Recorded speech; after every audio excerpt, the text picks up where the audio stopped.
Hello, welcome to the Sutliffian Report. I guess I'm having some difficulties with Rumble, and I will fix that later and we'll upload there later on. So, if you're wondering why the Rumble isn't live, it's probably some mistake that I made. And as this is a Christian show, I always start with a reading from God's Word. So I'm going to share with you. This is my thoughts this month.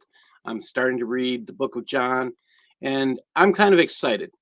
Um, with some of the things you can learn from just spending time reading God's Word. So I read John 1, verses 1 to 4. In the beginning was the Word, and the Word was with God, and the Word was God. The same was in the beginning with God.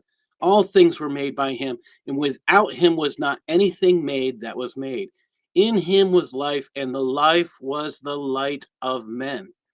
The Word of God, meaning the Bible, was not designed that a verse stands alone on its own. This is a fascinating truth found in Isaiah 28, 9 to 13. Whom shall he teach knowledge? And whom shall he make to understand doctrine? Them that are weaned from the milk and drawn from the breasts. For precept must be upon precept, precept upon precept, line upon line, line upon line, here a little, there a little.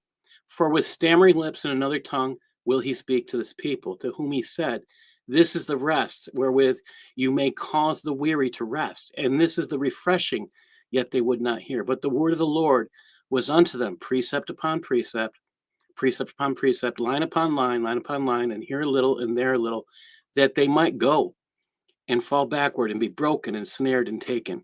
We often hear John 1:1 standing alone, while perverters of truth attempt to distort reality by attempting to change doctrine by tearing at this verse.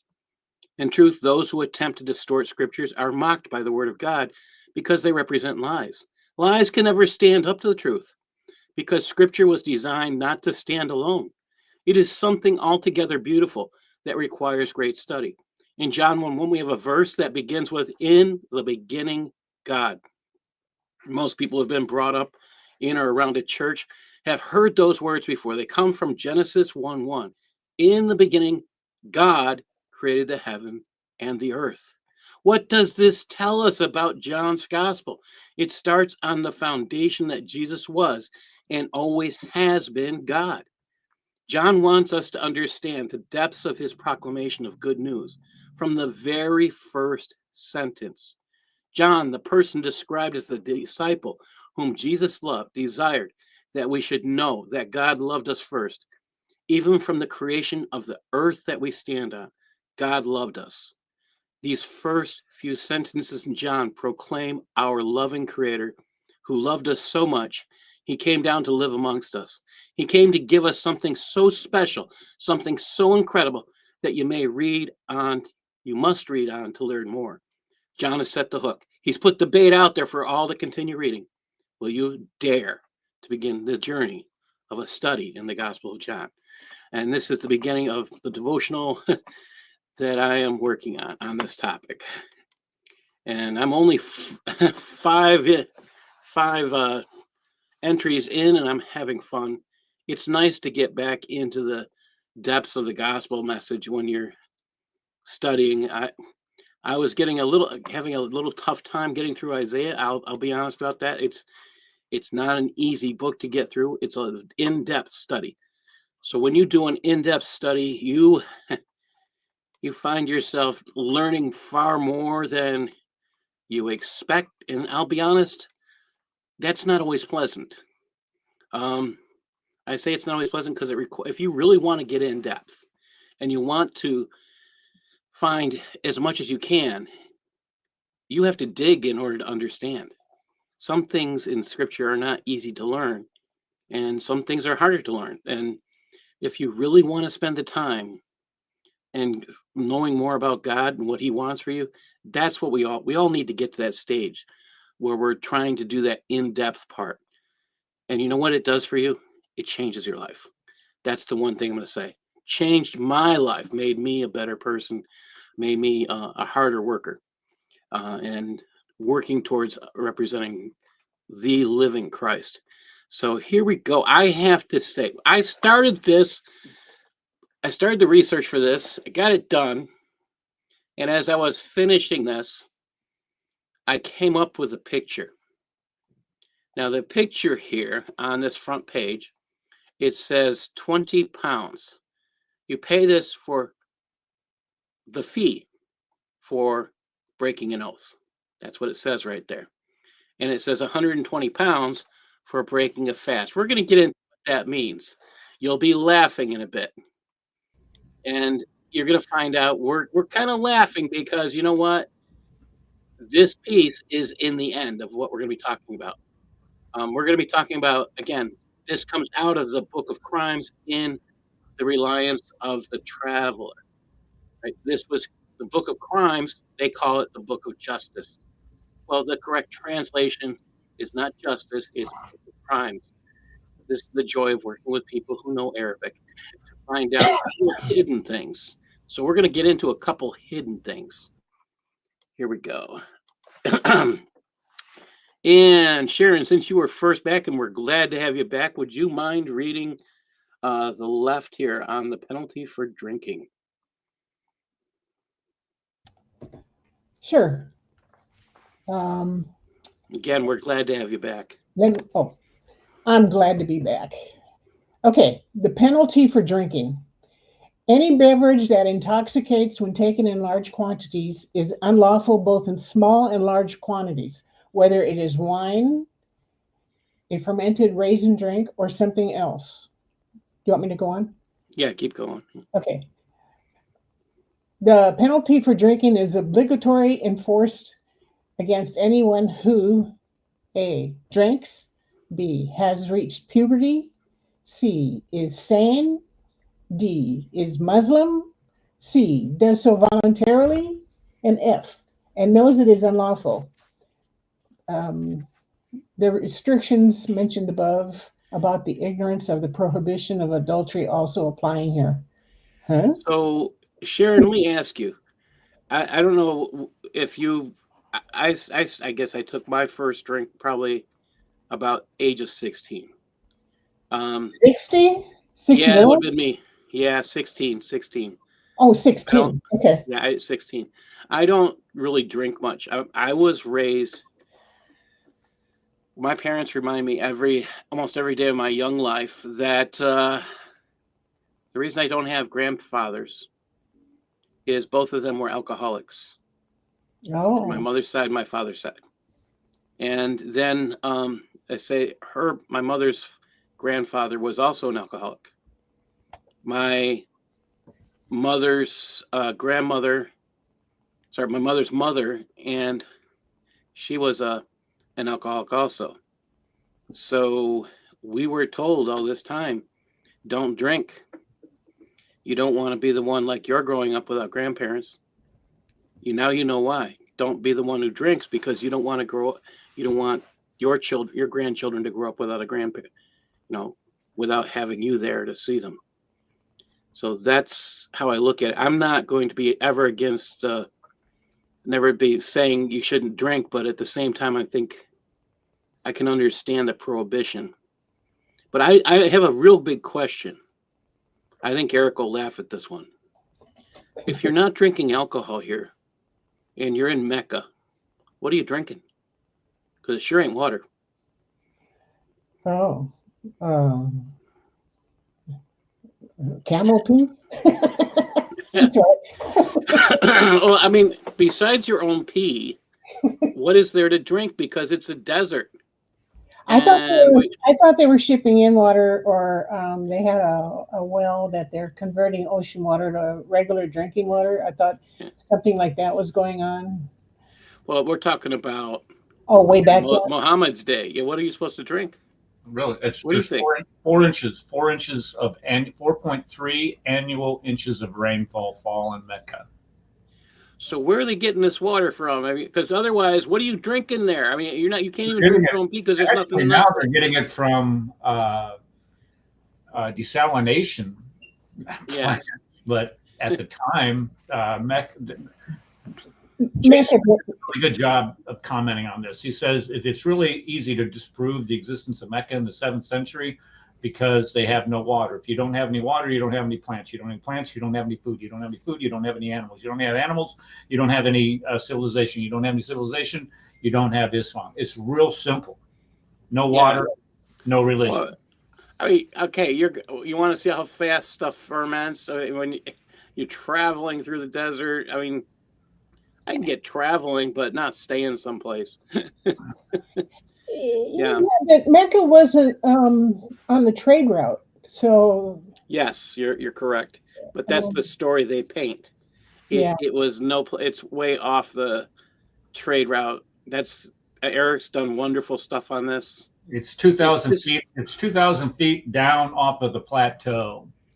There's no reason, if you're following that trade route, to come 2,000 feet off the plateau to go to Mecca. There's none whatsoever. There's no civilizations that are inhabited or inhabitable down there. There's no types of goods that you can trade with anybody down there. Number one, there's no people, but nothing can be developed or cultivated in that region. There's no reason why Mecca would have been part of any trade out. Patricia Corona and Michael Cook do a good job of debunking was it Montgomery Watts who first proposed this trade route, that Mecca was part of this major trade route. They debunk it completely, simply because there's no reason to go to Mecca because it's so far off of the plateau. It's down and there's nothing there. But also you have the Gulf of Aqaba there on the west coast of Arabia. Why not just keep it on a ship and ship it up that way? So it's exactly.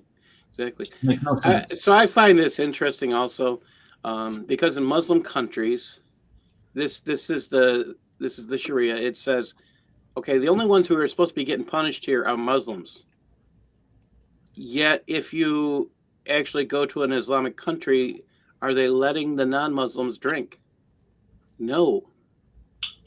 I'm not saying I think drinking alcohol is a good thing, but they're imposing the desires for their own selves on others. And that's something we have to understand, that this is taken. I find on the right, the one that got me out of the Google Translate, it's this. I double checked this. This thing that says the limit for him is imposed. That is the penalty. When they're talking about a limit here on the right, they're talking about a penalty. It's just the wording is a little bit odd, but that's what that's what they mean. And so today's reading, when I asked Yusuf and Usama to help me with some of the understanding of why this, I mean, some of this stuff was really weird, the way it was written in Arabic. And it's like you can't do, on some of these, you can't do a word-for-word translation. And that happens in different languages. You can't, because you have to understand the culture and a few other things. So we're going to see that. Now, Eric, you're a military guy. What do we do to soldiers who get caught drinking? Drinking? And they're not supposed to be. You receive a punishment. We had soldiers when I was in Iraq got a hold of some alcohol. We were, it's a prohibition, theater wide not to consume alcohol, and they were given what do they call that? They got what we call an Article 15, which is a punishment from the commander. You have to do extra duty. There's a fine involved. In some cases, you can be reduced in rank. But these guys were both. One was a senior NCO in E7. The other one was in E6. Oh boy. So the company commander did not have the authorization to reduce them in rank, but he did fine them. So fine's not a bad deal. Where do you see the penalty? I know you probably know, Eric. But Paul, let me just also preface it with this. That goes into your official military record, and once you get something like that in your official military record, which is reviewed every year, especially at those senior ranks, you're done. You're never getting promoted again, and you'd be lucky to continue your career. You get what they call a QMP, quantitative management program, where you will be forced out of the service. Oh wow!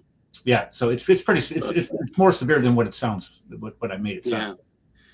So and that's I picked on the military because if you think about these rules, and so Muhammad had created his own military.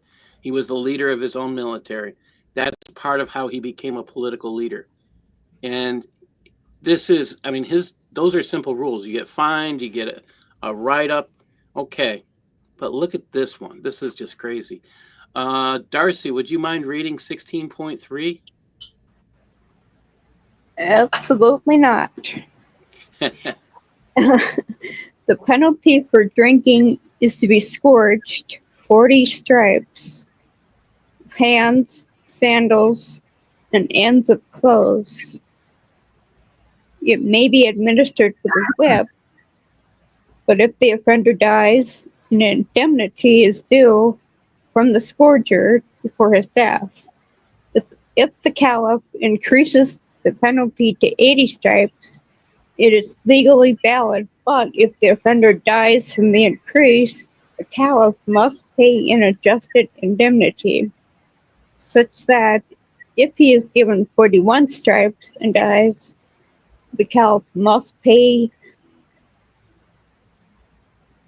141st. 141st. Yeah, believe it or yeah, Muhammad for doesn't do full well in that, indemnity. but then Allah doesn't either. All right. So I'm going to take a look on the right, what I have highlighted on the 40 stripes, 40 lashes. I just want you to think about it that way. I put it as 40 lashes. It's interesting they use the word scourge. A scourge to me is a whip with things attached at the end that would rip your skin, rip into your muscle. There's nothing in the Arabic that indicate it is a scourge. That I checked that. It is 40 lashes for a free man and 20 for a slave. Notice they didn't say anything about slave on the left. Oh, so There's also another point. 40 for a free man, yes. but then for a slave, that's just... Well, remember the slave is probably not a Muslim, but he's owned by the Muslim. So the Muslim gets a more severe punishment in this case. The Muslim should know better. Not to say a slave doesn't know better, but we don't usually read stuff like that, but that is what they're saying. And then we go, if he if he dies with whips, the blood money is due. We're back to the payoff, the extortion. You got to buy it, otherwise you don't pay it off, you get attacked. So that whoever the person is who was overseeing this whipping can be attacked, because that's part of the law. We've covered it. They have a right to get revenge is the best way to put it. It says if the imam sees to increase it for a free man to 80, but for a slave to 40. It's the only place we're going to find less punishment for a slave. But if he dies from the increase, the imam must compensate for his debt. And they're paying less for the slave, of course. Can you read 16.4, Darcy, please? Absolutely. And just wait for my comments after that.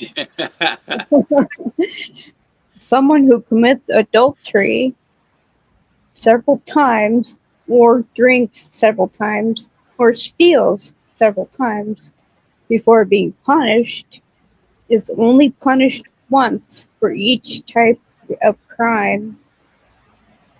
Oh, but wait, aren't they supposed to have witnesses?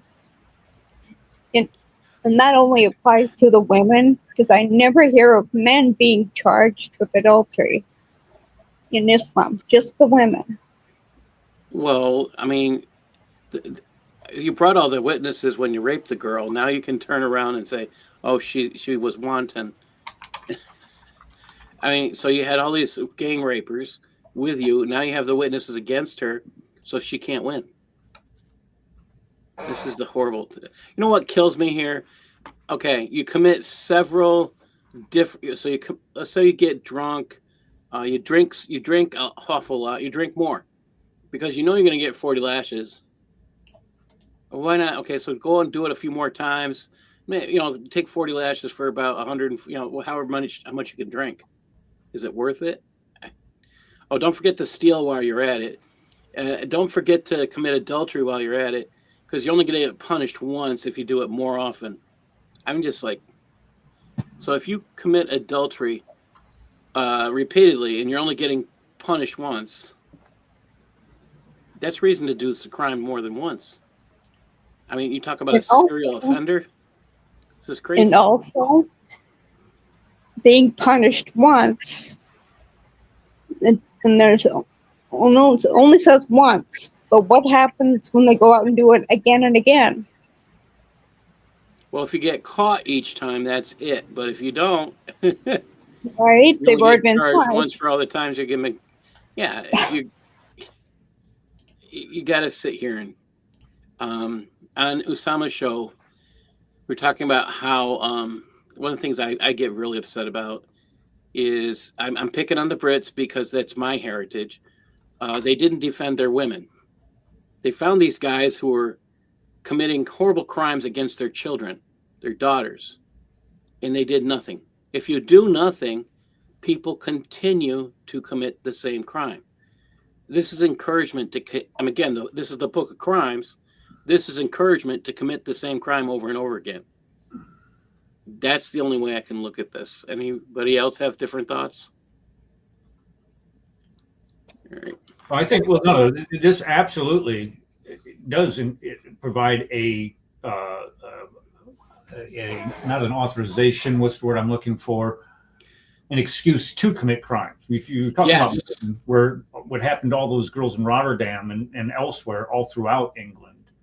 Yes. Them quislings, that to me is a lack of Westerners standing up not only for their culture, little girls, law and order, but also our religion. Because what they are attempting to do in England is impose their religious beliefs, culture upon the West. And England is either going to have to stand up and fight, or just they're going to go the way of the dodo bird. There's that, and it's the longer they wait, along with France, the bloodier it's going to be when the time comes to exile these people. It'll be 1492, like I mentioned in my show the other night, 1492 all over again. That is exactly what's going to happen. We've already had a possible beginning of a civil war there between the Muslims and others. That happened this past summer. You wait. It looks could like happen Tommy any Rob- day now. It looks like Tommy's Tommy out. Robinson is going to go back to jail too. He seems to be the only one, or one of very few who are speaking up, and he ends up in jail. But that's because they've been voting in Muslims Yes. into And how do they get voted in? They become citizens really quick. Yeah. Like, this is insane. This is just, yeah. And it's happening. Sweden, I read an article just today, just to tell you how bad it is. The Swedes are now leaving Sweden. They're going to Finland and islands in the Finlands so they can raise their children in safety.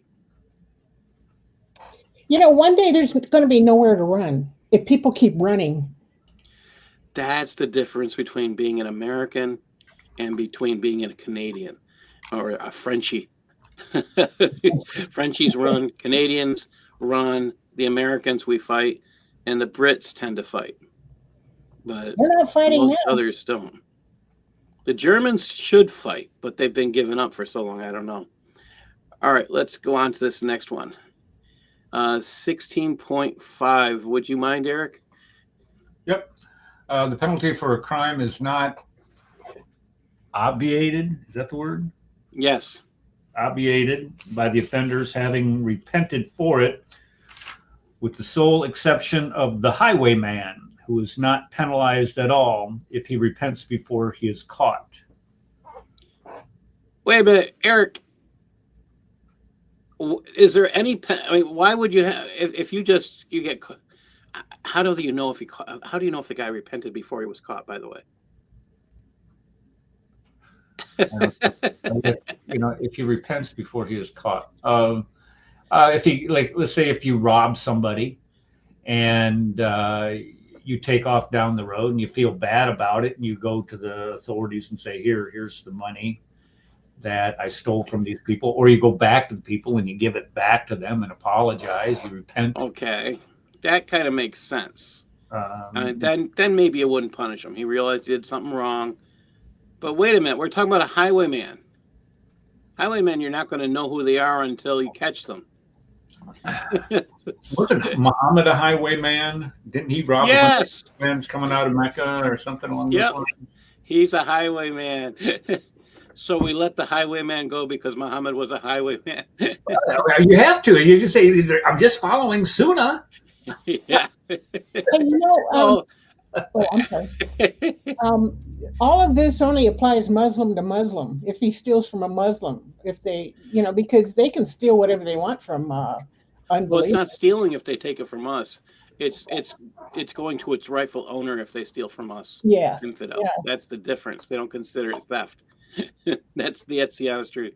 Okay, Eric, can you read the next one also, please? Yep. Let's see here. It is not permissible to drink an intoxicant under any circumstances, whether for medicine or in bread or to cook meat with it or out of extreme thirst, with the sole exception of when one is choking on a piece of food and there is no other means of clearing it from one's throat save by drinking the intoxicant, in which case it is obligatory. So wait a minute. Let me see if I understand this. I just happen to have a bottle of wine around, and excuse me, I must take a drink. Yeah, there you go. I was joking. Come on, cut me some slack. What is it? Yeah, I need drink. Oh, I was joking.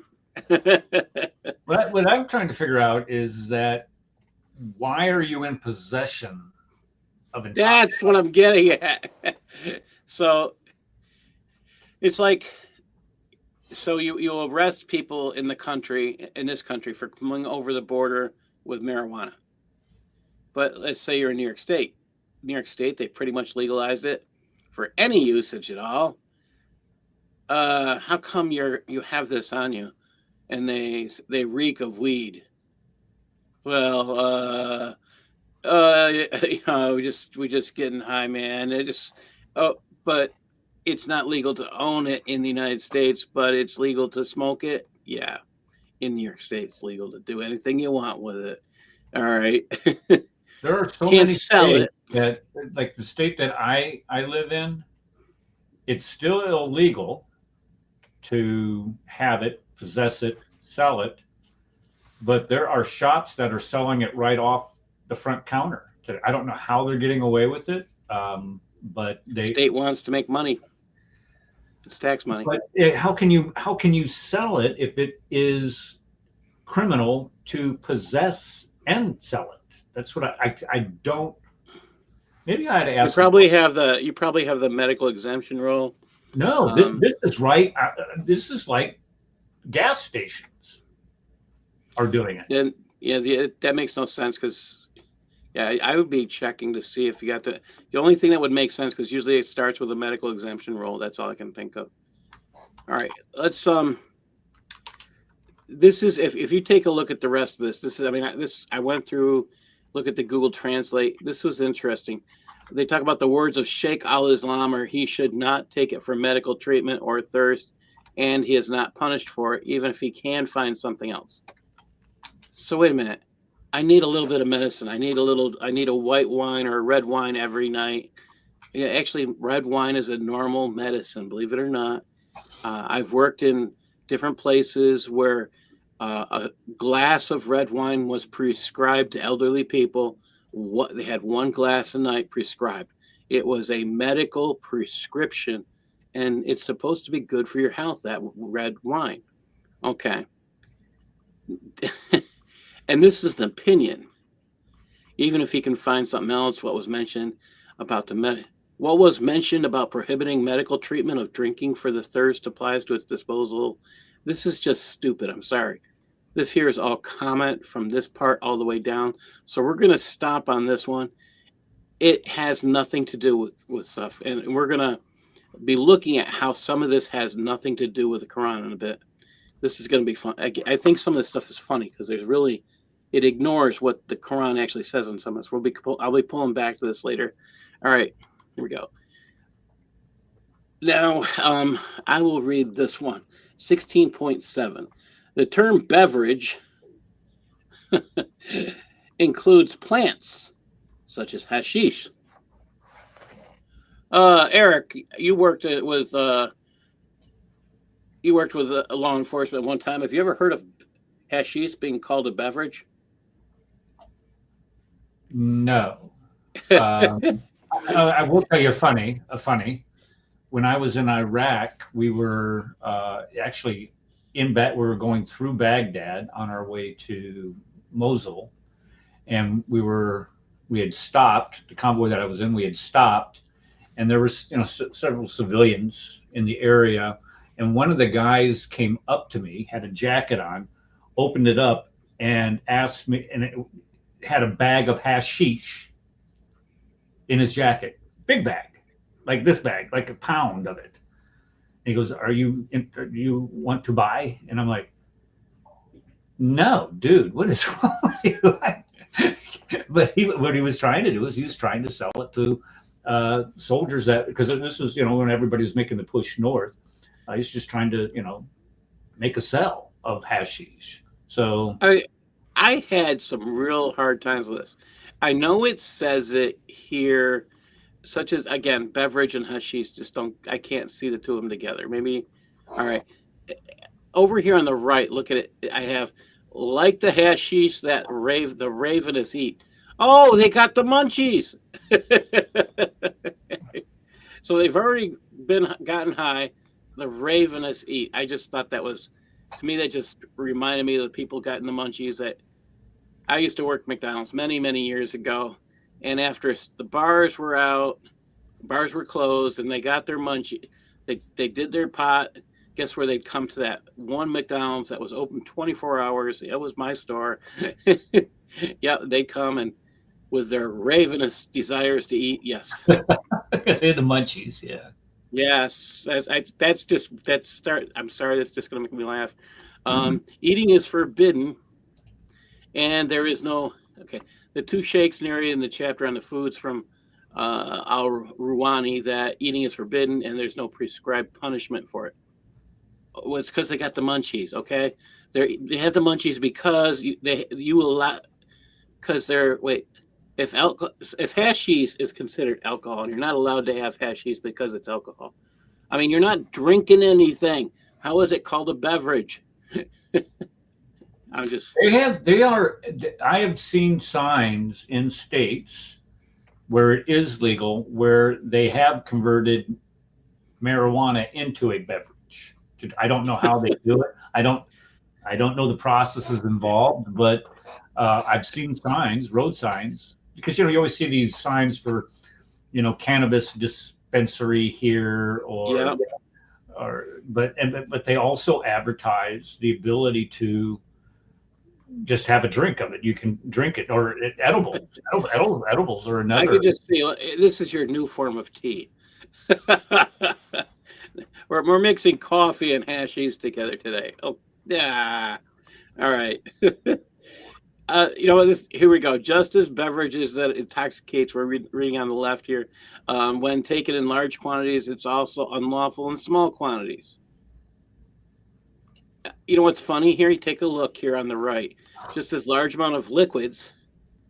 I mean, if you're having hashish tea, I just kind of, that stuff you just got to sit there and go, all right, one should be aware of solid things that are harmful to the mind or other parts of the body. That I agree with. That actually makes sense. One should be aware of things that are harmful to the body or other parts of the body. This is harmful amount if it's consumed. I mean, alcohol can be harmful to your body. I still think marijuana kills brain cells. So, yeah, I can look at kids I've worked with that, so many brain cells gone from being on so much Mary Jane. Yeah. And they look at me when I say that, those kind of words, like, kids will look at me like, how come you know those words? And I go, yeah, Mary Jane's older than you are. Yeah. All right. Now here's the disciplinary action. All right. Sharon, can you read 17.1, please? Yeah. Someone who commits an act of disobedience to Allah Most High that entails neither or a prescribed legal penalty nor expiation, such as bearing false witness, is disciplined to the extent the Caliph deems appropriate. Um, he exercises his own legal reasoning, ijtihad, and does what he thinks should be done, whether imprisonment and beating, either one separately or merely reprimand. He may not administer a more severe degree of punishment than what he feels is strictly necessary. Do you want me to go on?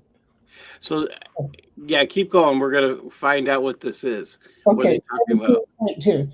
Disciplinary action may not reach the amount of the least prescribed legal penalty. For example, a free man, if scourged, may not receive 40 stripes. Okay, now look at this. The 40 stripes we read about on the page before. I think it's the page before. Or the page before that. I'm sorry. 40. We're still going back a page. All right.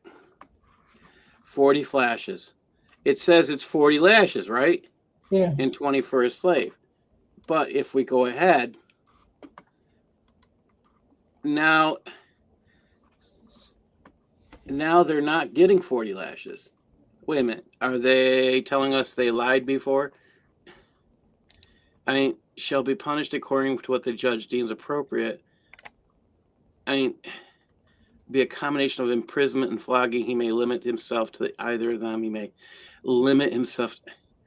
These are very, very confusing words. They're not. And if you get down here, it shall not reach the lowest of the prescribed punishment. The lowest, I mean, 40. I mean, so if you're giving less than 40, I'm kind of, what would be the lowest number? They say, okay, they say you can get 10 to 20. That means you're getting 20 or 11. If you're going to give there's no place they define what this means. It's probably We just talk about like being sent. Yeah, somebody says you're going to get 25 to 50 lashes. You're never going to get 25. You're always going to get more. I don't even want to think about that, how bad that could be. This is just crazy. All right. We're going to go on and have a little bit more. I think we're almost done with the drinking punishments. Eric, would you mind 17.3?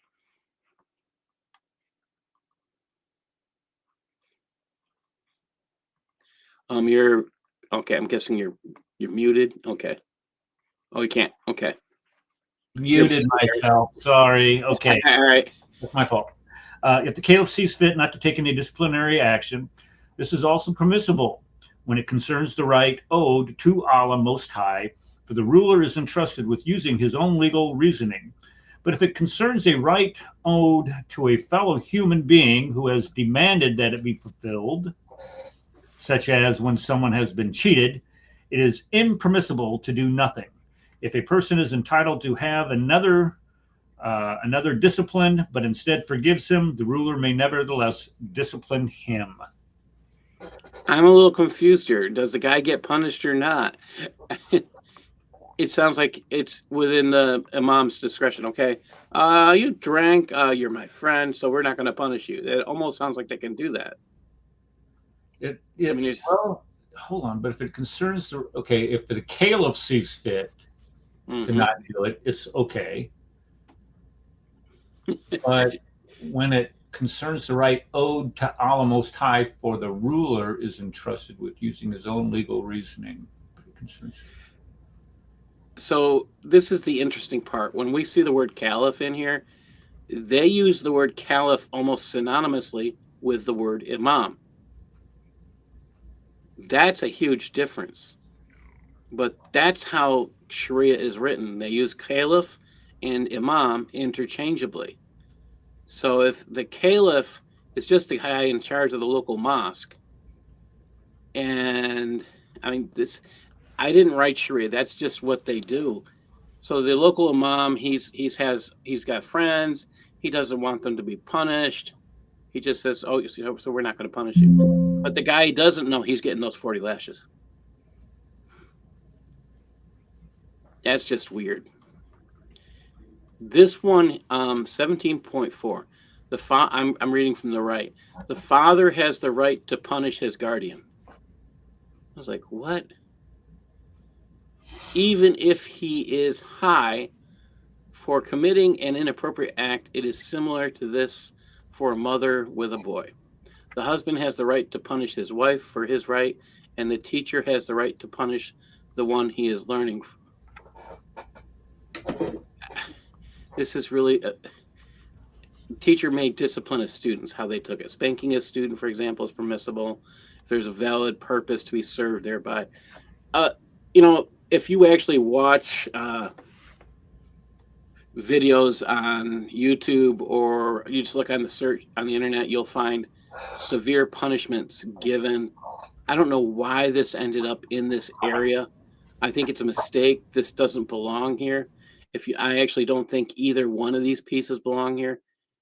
I have no idea why they're here. It doesn't make sense, because it doesn't fit everything around it. I mean, if you look up the stuff of imams or who are leading masjids or I shouldn't say that, they're leading the schools. You look up and you'll see how they use corporal punishment to a severity, where you see them taking canes and beating people. They don't memorize a verse right; they're beating them. I mean, it can get bloody. They'll have kids chained in schools. Every year you find articles on this stuff, and this is, I mean, all over the world in Islam that this stuff is going on. Shocking. It's just shocking. All right, let me come back here. The Quran is meant to be memorized, not understood. Yes. So if you can't memorize it, then how can you ever understand it? All That's right. the thing behind it. It's so backwards. It's pathetic. So, Sharon, I'm going to ask you to read this because you read the first one. And when you're done, I want you to tell me how similar is this. So I'm going to make it real easy. You ready? Read the small print. Read the stuff on the right this time. Oh, on the right. Okay. Yeah. Oath. An oath is only valid if taken by an adult, sane, free-willed person who intends to take an oath, whether Muslim or non-Muslim. What's the difference there? There's only one difference. Whether I should say non-Muslim. two. Yeah, Muslim or non-Muslim. Yeah. Okay, so here's the part that kills me when I read this. An oath is only valid if the person intended to take the oath. So if he's crossing his fingers, putting them behind his back, I promise, I vow, I make an oath, and he's crossing his fingers. I mean, those are things little kids do. In today's world, in the business world, you offer your hand to seal a deal, right? What if their concept of shaking hands, they say if we have to shake hands, in their head they're saying the deal's off. Oh, okay. Every deal you're going to make in the business world, you usually shake hands. If he's saying that in his head, oh, I'm going to break this deal as soon as we shake hands. Okay. That's the intent. The intent is to break the vow. You're okay. Does this apply to the what do you call it? It's a jihad, a form of jihad, lying? Because I got this list of things that they can do lying, and one of them is Hayal, H-I-Y-A-L. Yes. Yeah, it is in there, and this is the part I look at this as the most dangerous thing. Yeah, we're going to talk about the difference between Christianity and Judaism and this, because we're going to refer to the scriptures about what is a man of integrity. But right off the bat here, I mean, if you're a Muslim and you're in a business, and somebody reads this, do you want to do business with the guy who's a Muslim? I mean, are you willing to take a chance that he'll break his contract just because he doesn't believe in his contract because he didn't intend to keep it? I would say, Paul, here in the United States, Paul, you're probably safe because of the laws, non-discriminatory laws that we have based on religion. However, if we were in Pakistan, Sukkistan, or wherever, no, absolutely never in a million years would I engage in commerce with somebody in a Muslim majority country. Okay, let's try this today in a place called London. Would you dare to make a deal with a man? I mean, the guy who used to own, what was it, the largest... I'm sorry. The guy who used to own the largest store in London, I can't even think of the name of it, who died, I think, last year, who was caught cheating on so many women. You think he made, when he signed to take in the new people, I mean, he actually, I think he actually went bankrupt at some point because of all the deals he was making with the women. But yeah, intend to take an oath? You go to Sweden. Do you dare to take an oath with a Muslim there? No. For business? I mean, no, and the reason why is that the laws are unequally enforced. yes. If there's a two-tiered system of justice, Tommy Robinson is just a quintessential example of that two-tier justice system that they have in England and in these countries where there's a significant percentage population of Muslims. Again, this is getting back to, when is this going to come to a head? It's scary. I would hope that the wave of apostasy would sweep across England, France, and Sweden, and elsewhere, like it has Iran. That they would get the information that we are constantly putting out there, apply it to their faith, and see how bankrupt their faith system is. Not only in its fruits, in the morals that it develops, but also the bankruptcy of its history. It's just not there. Well, Eric, do you consider the Shahada an oath? I do, yes. Okay, so if I didn't intend to make it, then you can't kill me for leaving Islam? Say that one more. If you did not if I didn't intend to make the Shahada, I have my fingers crossed. Can you kill me? I mean, I did, but I didn't, and here I'm going. Yeah, I see where you're going with that, but it says has reached puberty is saying makes the oath voluntarily and intends an oath. And intends, this is the part, the intention. Right, yeah. If you don't have the intention, so there are Muslims who come in and they're forcing people to say the Shahada so they can live. You didn't intend to make the Shahada so you can break it. And don't worry, they won't kill you because, no, wait, yes, they will. Yes, yes they will. Yeah, I think they're forgetting some things. This is just scary. It's a little bit scary stuff. All right, we're going to get 18.2. I'll read this one. If someone's I'm going to read the one on the right. If someone's tongue slips into it, or he intends to swear an oath about something, but his tongue slips into something else, the oath is not binding. This is a case of false oath. Excuse me. Now let me read the stuff on the left. The oath of someone whose tongue runs away with him and who unthinkingly swears an oath, or someone who intends a particular oath but unintentionally swears to something else, does not count and is an unintentional oath. So you're out with a braggart or something, and he swears He's going to pay. He likes your car. He swears he's got enough money to buy it. He offers you the money. You shake on it, which in this country is supposed to mean a lot.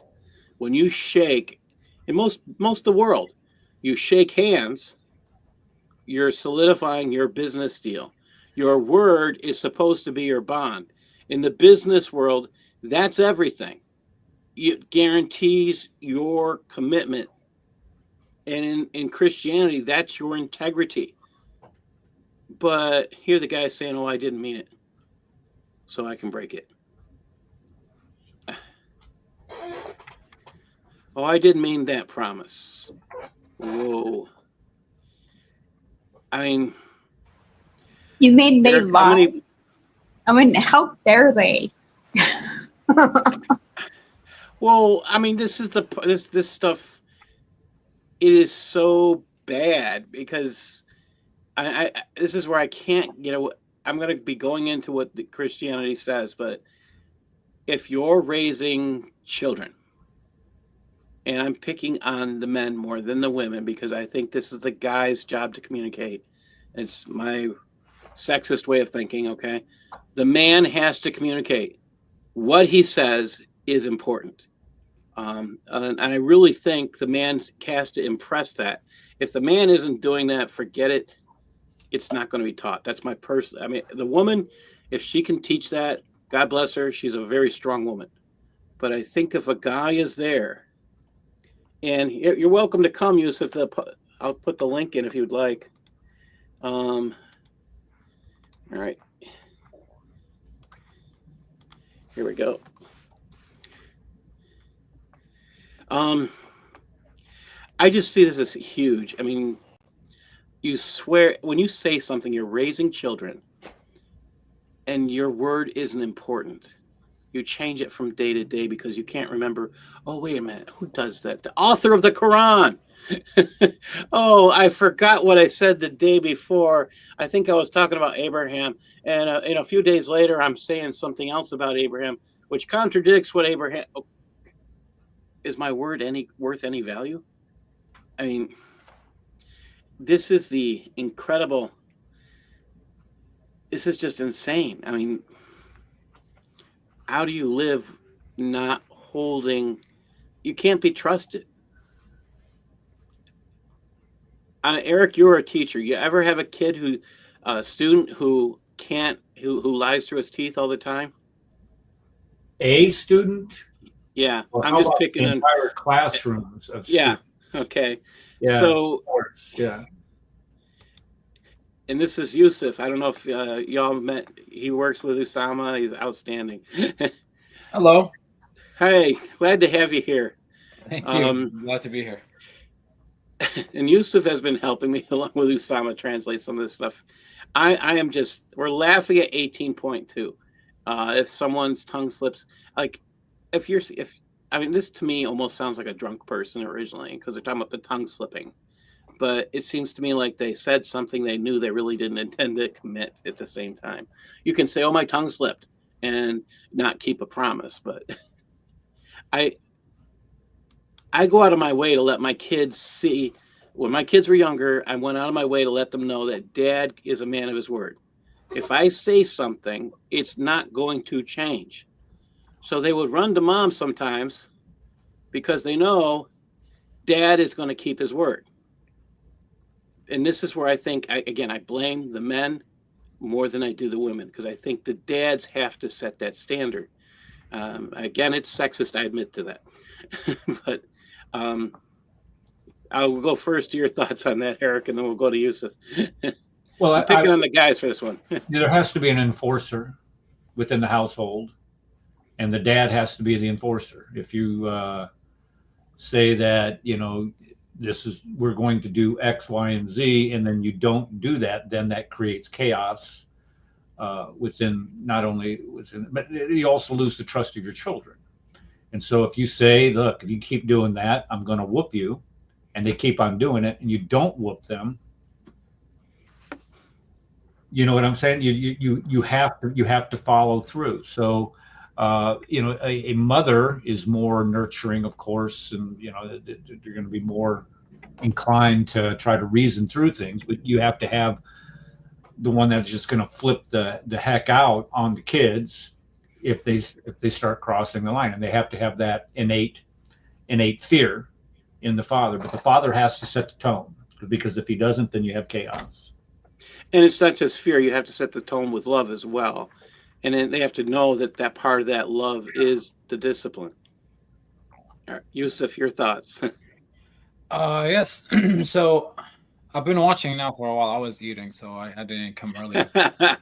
But I think it's more than what you guys are discussing here. You guys were discussing someone having a deal with someone, shaking hands on it, and then breaking that. Yes, in English, I think it's an oath. It's a promise. Here is more like a promise, not with man, promise with God, because you're swearing on it. And we kind of covered that a little while ago. We were talking about the shahada. So Okay, what if you're yes. not promising? If you're not making a willful promise to the shahada. I mean, or whatever you're promising. Oh, I'm going to fast Right. for whatever reason. Yeah. So this one is this whole chapter in this book is about even it says promise, it says oath, it says, but it's an oath not to man. It's between you and God. So yes, I am shaking hands with you, but in God's name, I will keep my word. It's supposed to be this way. So this is breaking an oath with God. A promise, they can break it anytime. I can shake hands with you right now and not promise in God's name, or not. Of course, the Bible tells us not to take oaths, right? And this is the reason why. It's like, but here's the thing. I can shake hands. I'm gonna buy you a car. I have the money for it. But then I don't. I take the car. I never pay, or I'm late on payments, or whatever. So this is a promise between me and you. Really, if it's just a promise, really God has nothing to do with it. This is more serious. This is breaking an oath to God, and they're okay with breaking it. that's what makes it worse. Yes, that's a good point. Okay, let me read see. Darcy, are you with us yet again? I'm here. Okay, can you read 18.3 all the way down to 18.4? And we're just going to read on the right today for this one. Okay, so the stuff in black. Yeah. Yeah.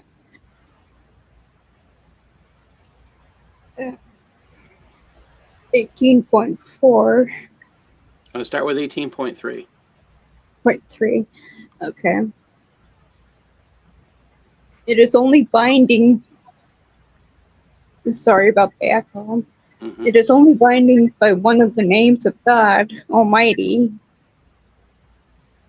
or one of his attributes. H. It is disliked to swear by anyone other than Allah if he intends merely to confirm his words. And it is forbidden if he intends to glorify what he swears by. Can you tell me you turn your microphones off? I'm not hearing anything. I'm hearing kind of an echo. So. Oh, okay. 18.4. Then among the names of Allah, most high or low, are those by which no one else is called, such as Allah, the most ungracious, the undominant, the weak, and the knower of the unseen. Thus, an oath is binding by them absolutely. So Yosef, I'm going to ask you, if they're, why would you need to take an oath to God and swear to God, by God, on God? That's just kind of, I know that's what it just sounds kind of, you're supposed to swear on something bigger than yourself. And I get that.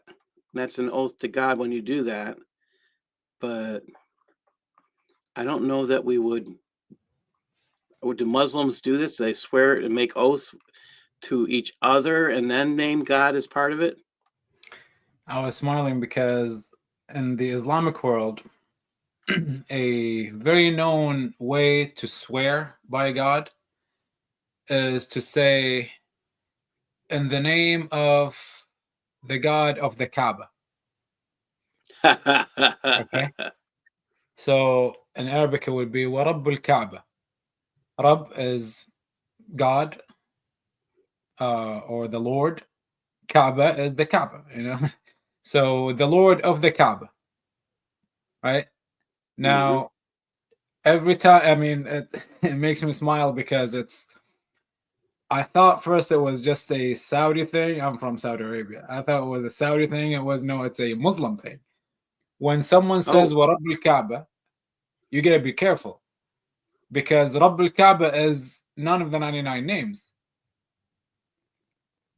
Oh. Yes. So yes, there is Rahman, Rahim, the merciful, the all-knowing, the all-hearing, the all-seeing, all of these attributes, right? Yes. The God of the Kaaba is not, or the Lord of the Kaaba is not one of those 99 names. So if you're making that statement, you're not keeping Most your promise. likely will break it. Oh. It's like saying inshallah.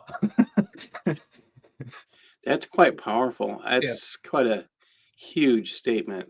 Yeah.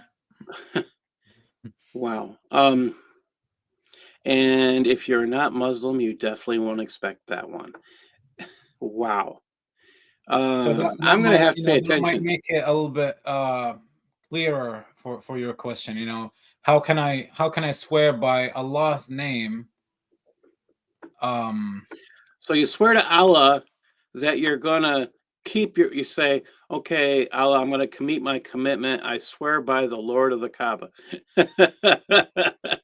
Right, but then you'll break You're it not anyways. And then when someone says, "Oh, you made an oath," to you, I mean, you cannot really argue it because yes, you did make an oath. Everyone knows, at least Muslims will know who the Lord of the Kaaba is, right? Or supposedly that's what they believe. So you would say, "Well, you made an oath." They will say, or not. They will not. Sorry, they won't say it, but for them to feel not guilty about it to themselves, they will say, well, I did not say one of the 99 names. I did not say the name of Allah in it. I just said by the God of Kaaba. And that goes with everything because I can say by the creator of my pet frog. But it's not in the 99 names. I mean, it's the same thing. It's I mean, I can lie. wordplay. It is sheer wordplay. Yes. That's the sad thing. All right. Let's see. We're going to go on. We're going to get to this fun part in a minute. Okay. And Sharon, can you read 18.5, please? The one in The top. the top. It's the Okay. Yeah, top. Other names of Allah may be conditionally applied to other than Him, such as Lord of, There we go. Yeah, Lord Rob. Yeah. Rob, meaning, for example, homeowner. Huh? Okay. The all compassionate, El Rahim, meaning soft hearted, or the omnipotent, meaning capable of it.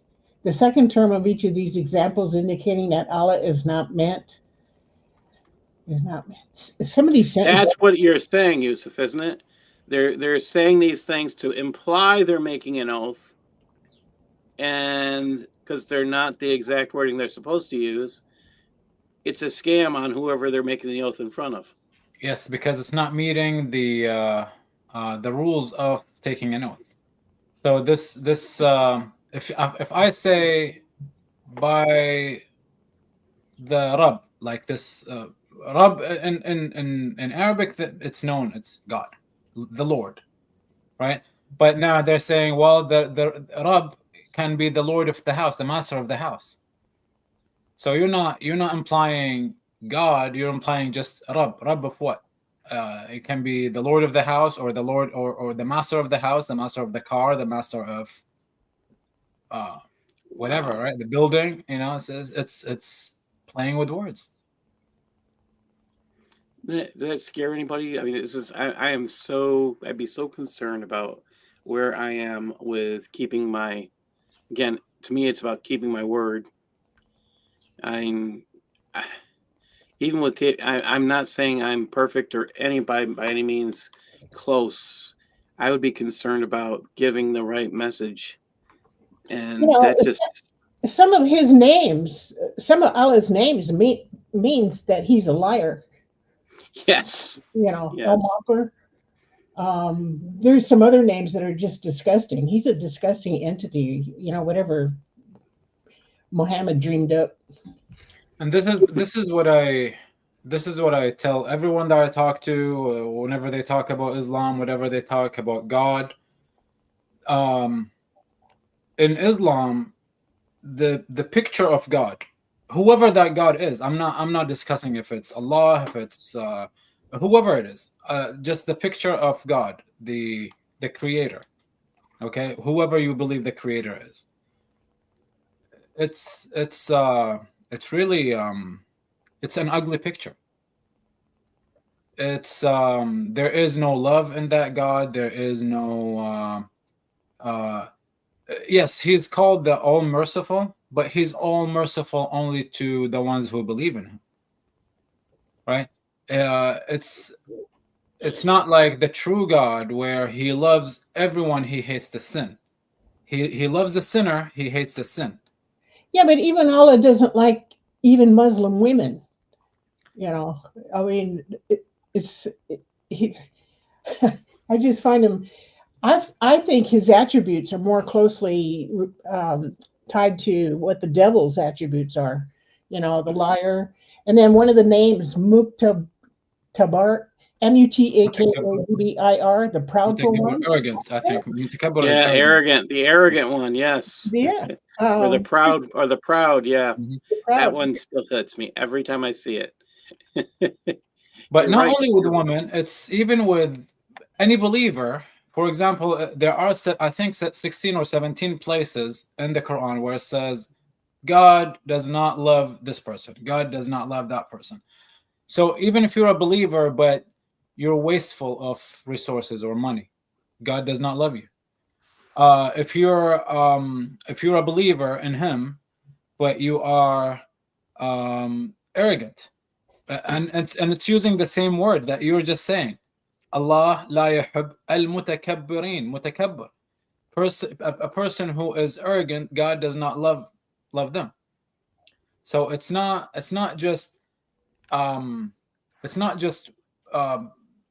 he does not love women, even if it's a man, but he is a boastful person or a arrogant person or a wasteful person, or what's else? What else is there? There are like, I think 16, 17 happy people. He does not love happy people. Yeah, that's right. You can't have fun. You cannot be Muslim and happy. That always makes me laugh. You can't have fun. You can't be happy. All right, we're gonna go on. That's something to think about. The playing with words. Here we go. 18.6. Would you mind, Eric? You're muted. We do this so often to each other. Okay. Other of Allah's names are applied to both him and his creatures, such as the living, the existent, or the seeing. An oath sworn by such names is not validly effected unless the swearer specifically intends it as an oath. And this intention to me is huge. I mean, you could say everything and then you can turn around and say, I didn't intend to. Yeah. Go ahead and continue. 18.7. Sure. Okay. An oath sworn by the attributes of Allah that are inapplicable to creatures such as Allah's glory, his exaltedness, his endless eternality, or the Quran is validly effected without restriction. Now you're going to have to pay the kafara. You're going to have to pay that. That's what they're saying. You can't break this oath would without this be the 99 attributes that exist now, or it was the 99 attributes that existed 100 years ago? It keeps on changing. Oh. It keeps on changing. So I could have swore by something 20 years ago. And, when did they change those? Used one of the names that are not existing today, and I'm like, I can break it because it's not existing. Well, when did they change those uses? It keeps changing. I think the last time the Azhar University in Egypt changed 20 names. I think it was, not too long ago. Maybe. Okay, so here's my question. Less than 10 years you ago. pray, it's like praying the rosary. If you pray those 99 names, isn't that supposed to give you some sort of blessing or some sort of automatic forgiveness of all your sins? Supposed to. So this is what people were going against this University of Al-Azhar. How do you change those names? What about all the people that prayed those 99 names? Because if you know them by heart, if you can recite those 99 names by heart, there are some reward for it. Like you have some kind of good deeds that are granted to you.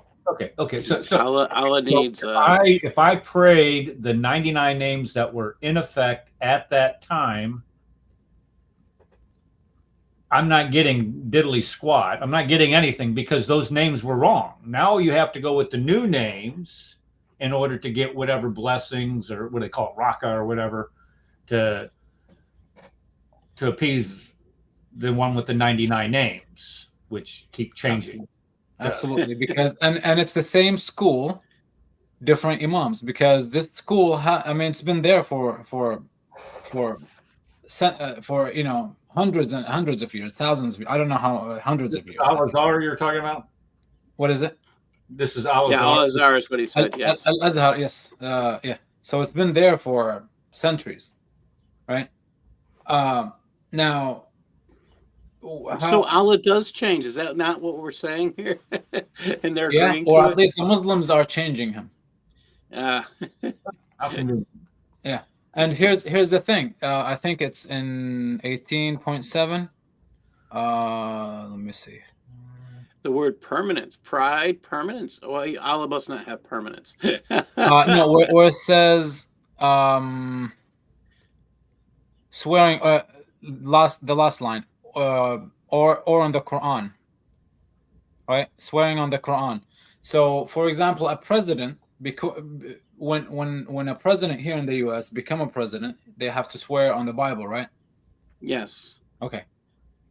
And they do the same thing in Islamic countries. They swear on the Quran. But the Quran is not an attribute of Allah. The Quran is not a name of Allah. So that tells you that they can break it anytime they want. Oh. Yeah.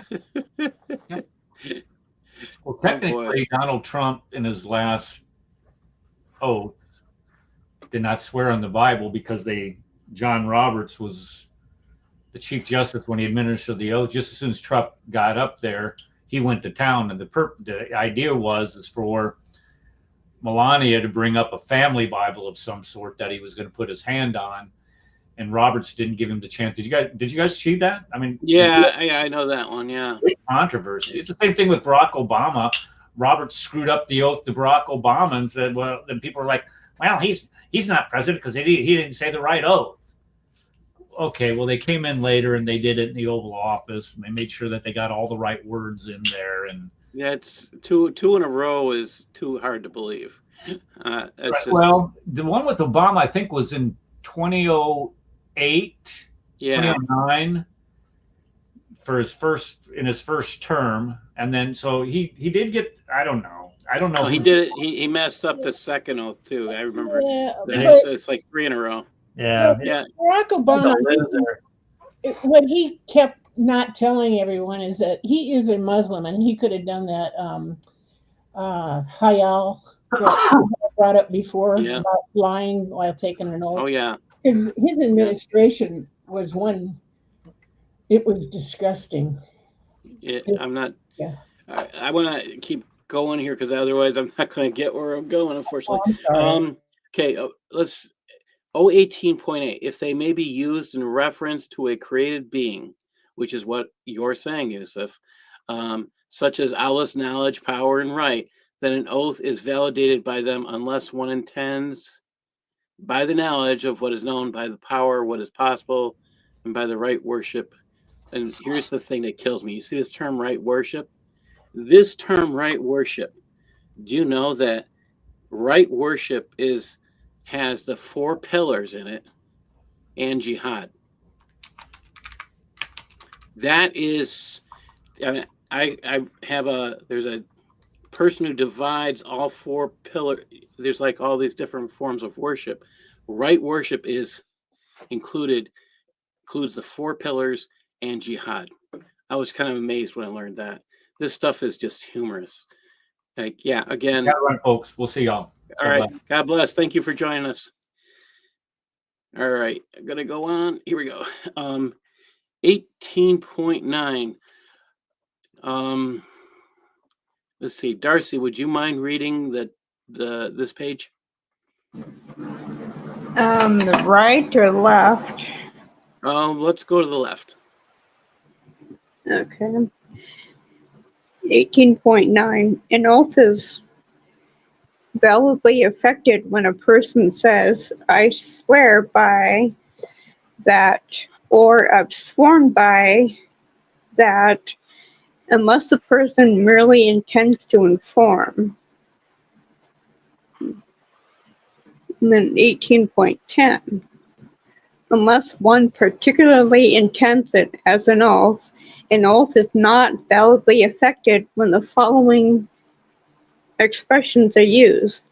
I will not do such and such for the life of Allah, or I resolved by Allah, or by the covenant of Allah, His guarantee, trust, sufficiency, or I ask you, or I swear by that you must do such and such. All right. This is just, Weird. yeah. It says, by Allah's life, I bear witness. I swear by Allah, and I'm looking at, this is part of when I looked at some of this, I mean, Yusuf, you're so right. If they're making an oath and they're not using his intention, they're not using their intentions, these are supposed to be oaths to Allah that they can break. Why would you make an oath to Allah that you can break? That's something I can't understand. We have someone who wants to join us but doesn't want to use his name. And No, but I'm not using my name. No, I say yeah, I'll let him join. Okay. Hopefully we won't be taking too much of a risk here. We'll see. You're welcome to join us. Hello, sir. I can. This is somebody called Unknown. All right. Any thoughts Hello, to sir. what this says? Sir, you are doing great work, sir. Excuse me? Speak up, buddy.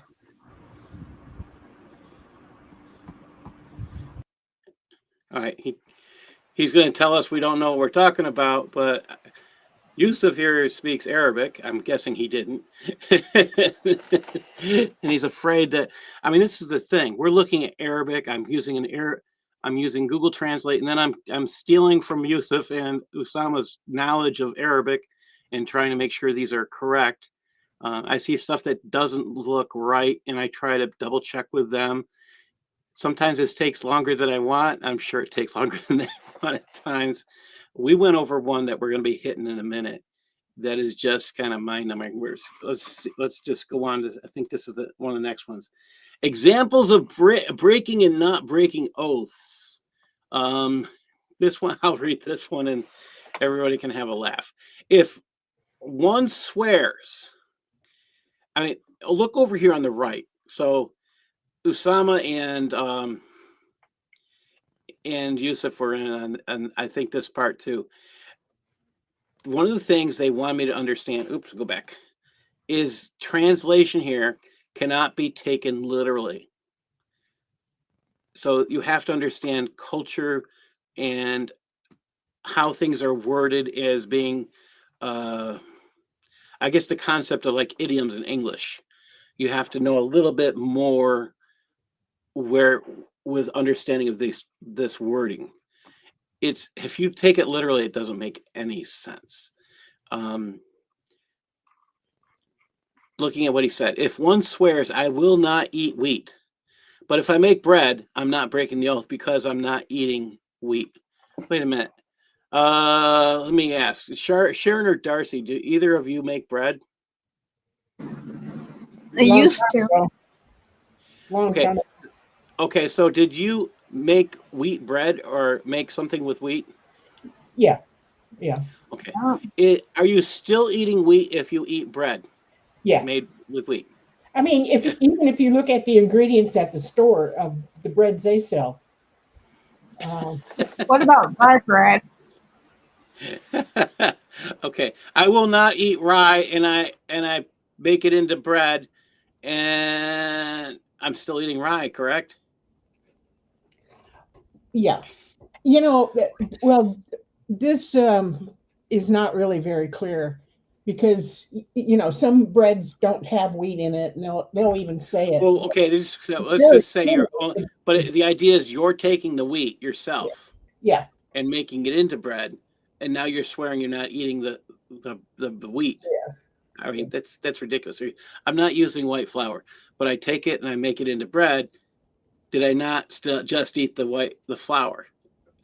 I found Like, this. is that flour not in your system now? This is this is the thing. Like, I swear I'm not drinking water, but then I go get those flavored powder or whatever I put it in that in a bottle of water and I drink it. I say, well, it's not water, it's flavored water. I mean, this is justification. This is insanely stupid. And then the part that got me, which Usama and Yusuf caught, notice in the middle on the right, which you don't see on the left. I will not enter a mosque. It's in the Arabic. But if you look at the English on the left here, you don't see anything about that. Why is it? Because it doesn't make any sense. They don't want us to know how badly it's written. It's really, really bad. Like, Well, what? I don't understand. Is there a consequence if they do? I think that they were going to use this as an oath, an example of breaking an oath. I will not enter a mosque, and they never completed the thought. Okay. That's the only thing that makes sense. Do you agree, Yusuf? So yes, it says here the sentences in English there. I won't go to a mosque. I won't eat bread or wheat or whatever. But here in the Arabic, those two, the first two words, it says whoever takes an oath saying this and this and this. So yes, it might be confusing a little bit in English because it doesn't say, I swear by Allah that I'm doing this and this and this. But this is all of these statements. I will not go to the mosque. I will not eat wheat. I will not drive a car, whatever. Those are all oaths that they're doing, and they can break them. So those are just examples of how, well, not how to break, but examples of breaking an oath, or if it's okay to break that oath. How do you It's guys just- trust each other? Well, That's a good question. I mean, people just learned to deal with it because it's very common to break an oath. And then when someone promises you something and he swears to Allah on this thing, and you had to experience experience that person breaking that oath, then next time you're not going to trust them. But I mean, you're already, you fell into it one time. and this is where it's gonna get worse in a minute. I think it's the next one. Get this. Here we go. This is the beginning of the weirdness. This here we go. If you again, this was a difficult passage. Yusuf and Usama worked on this for me. Thank you, both of you. If you say I won't dress Zayd in a suit, instead you gift him a suit or buy him a suit, this is not considered a lie. If you swear you will not speak, but you read the Quran, or you use sign language, or write it down, or I will not marry, I will not divorce, I will not tell, I will hire someone else to do it. I mean, it says I will not eat the. I think Usama was picking on dates because he's been eating dates. But I don't know if dates in here. Yeah, it is. But it is in the Arabic. it was. Yeah. I was just wondering what he said. Okay. But I think he saw that sentence and he left everything else and went jumped to that sentence. But you mix it in a basket with other dates, and you. Yeah, and he actually had the other day. He had a bunch of dates on picked up, but the date back in. I thought it was hilarious. So, I mean, if you've never had dates, you can find them usually at your local supermarket these days. You say you won't eat the date, you put it back in the bag or in the wherever it's holding the dates, and you go and pick another one. You're getting away with it because you're not eating this date, you're eating that date. Right, and even the last thing that they said, I will not drink this river. I will not drink the water of this river. That's what it says in the Arabic. I will not drink the water of this river. But then you go and you just get some in your hand and drink it. Well, you did not drink the water of the river. You didn't dry up that river. You just had a little bit. I'll fix that. Of this river. There we go. All right. This is just, to me, it's wordplay. Why would you do that if you're taking it? This is all about an oath with your God. You're playing with words with the person you consider the creator. This is because it's easy for them, Paul, to when it says do not take the name of your God in vain. This is taking the name of if you believe that this is God, this is what you're doing. God to you means nothing. Yes. I can lie in his name, I can kill in his name, I can do all of these things in his name because he's nothing to me. And that says pretty much everything. I keep saying that their concept of God is too small. Well, here you have it on full display in Shariah. Their God is Muhammad. Because they don't get offended when Allah is used too much. But if you say Muhammad, they just go, no. So, Yusuf, tell them what you were just telling us about the apostasy rule. I mean, what is apostasy in Islam, really? Apostasy is just to change your religion or leave the religion of Oh, I'm sorry, I'm saying it wrong. Who are you? Okay, the one you're offending God. It's not apostasy. Oh, blaspheming.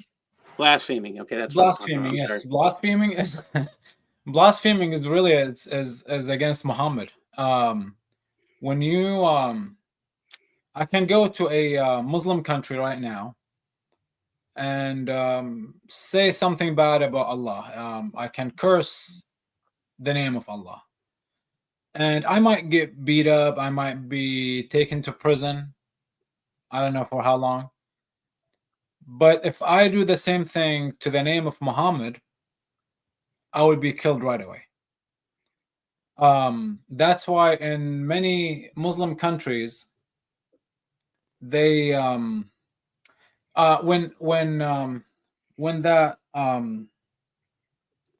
the cartoonist drew Muhammad in France, I think, was it in France?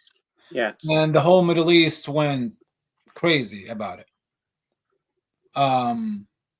That's before he was killed, even like when it first happened. They were shouting. I don't know if you noticed or not, but they were shouting, "Illa Muhammad." Illa Muhammad means except, like everything except Muhammad. Like you can cross every line, but Muhammad's line. So he could have drew So something. this puts out Muhammad as a greater and more strong being than their God. Yeah. So he could have, that cartoonist could have drew something, drew a demon and said, "This is Allah." They wouldn't be that mad. I mean, I'm sure they will get mad, but not that crazy. That is, no matter how many times I hear that, I'm going to start. It's an example of a small God to me. That's a really powerful statement, though, Yusuf. I think you should say that more often. It's pretty powerful. Okay, Sharon, would you mind 19.3? Still on 19.2. 19.2. I only see 19. Oh, I'm sorry, I didn't change it. I'm sorry. Here we go. You can just read the bottom. Yeah, you can just read the bottom. 19.3. Okay. First, for example, if he enters the house forgetfully, ignorantly, under duress or force, he has not broken his oath, and the oath remains and has not been dissolved. So what's up here that we don't have in there is I will not.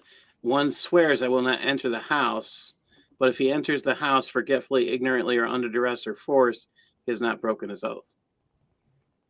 I kind of get some of that. I mean, if you're forced to go in, or the ignorantly part, I don't know if I can excuse. I mean, because that, if you make an oath and you forget it, you're still to blame. That's how I would say. Even if you've made an oath and you're doing something under duress or forced, I get those two exceptions. Forgetfully or ignorantly, I mean, what's an oath for if you aren't going to commit it? Okay, I forgot it yet. Tomorrow comes along, I forgot I made the oath. I mean, but still, if there's a that's not good. punishment, if there's a punishment by the what you believe, like if there is not, I'm not talking about a earthly punishment. If there's a godly punishment for this, or a atonement, I would say, like Yes. if you need to atone with a sacrifice, or whatever you do, or like the payments that they're doing, but whatever. Yeah, we're gonna have some fun with that shortly. Okay. Still, I mean, even if you're forgetful, even if you do it, if you're ignorant about it, you'll have to pay it. That's the deal. But here they give you. I mean, you're saying you're free, but I don't know. I mean, it says the oath remains. It does say, and the oath remains and has not been dissolved. So the oath remains. Yeah. Okay. Forced. Okay. Okay. This is really. It's very wordy, and I'll put myself to it. 19.4. And if this doesn't make sense to you, that's okay. Or let him eat this tomorrow. So he ate it that day, or he destroyed it, or it went bad.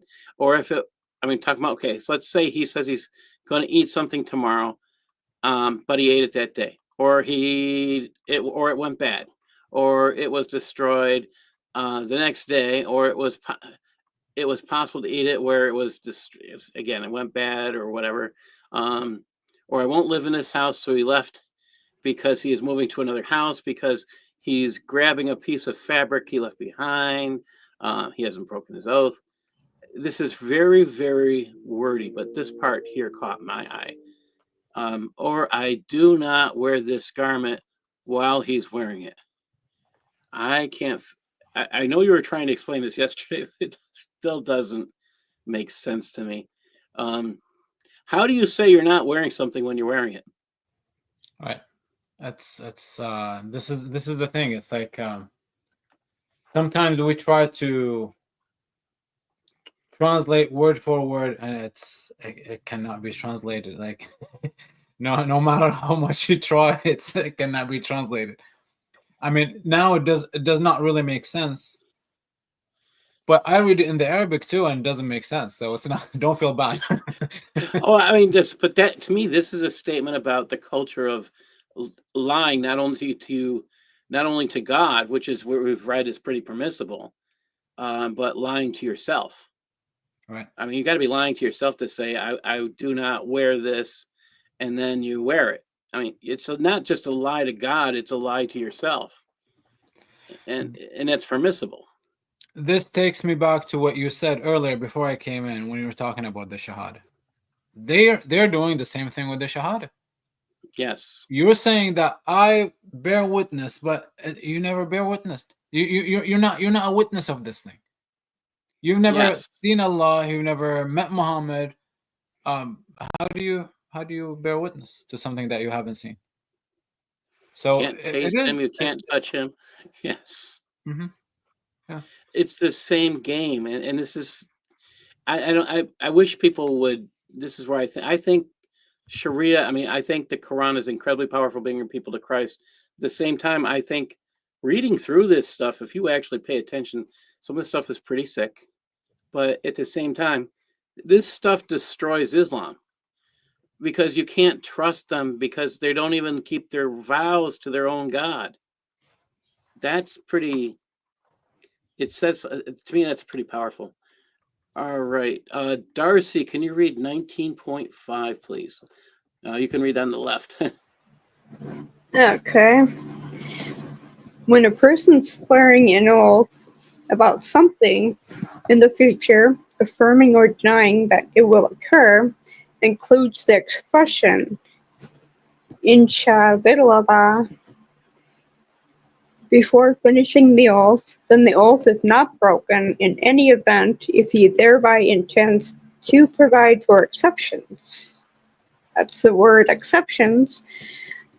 But if he merely says it out of habit, not intending to make an exception to his oath, or if he says it after having finished swearing the oath, then the exception is not valid, because when an oath has been completed, its efficacy is established and not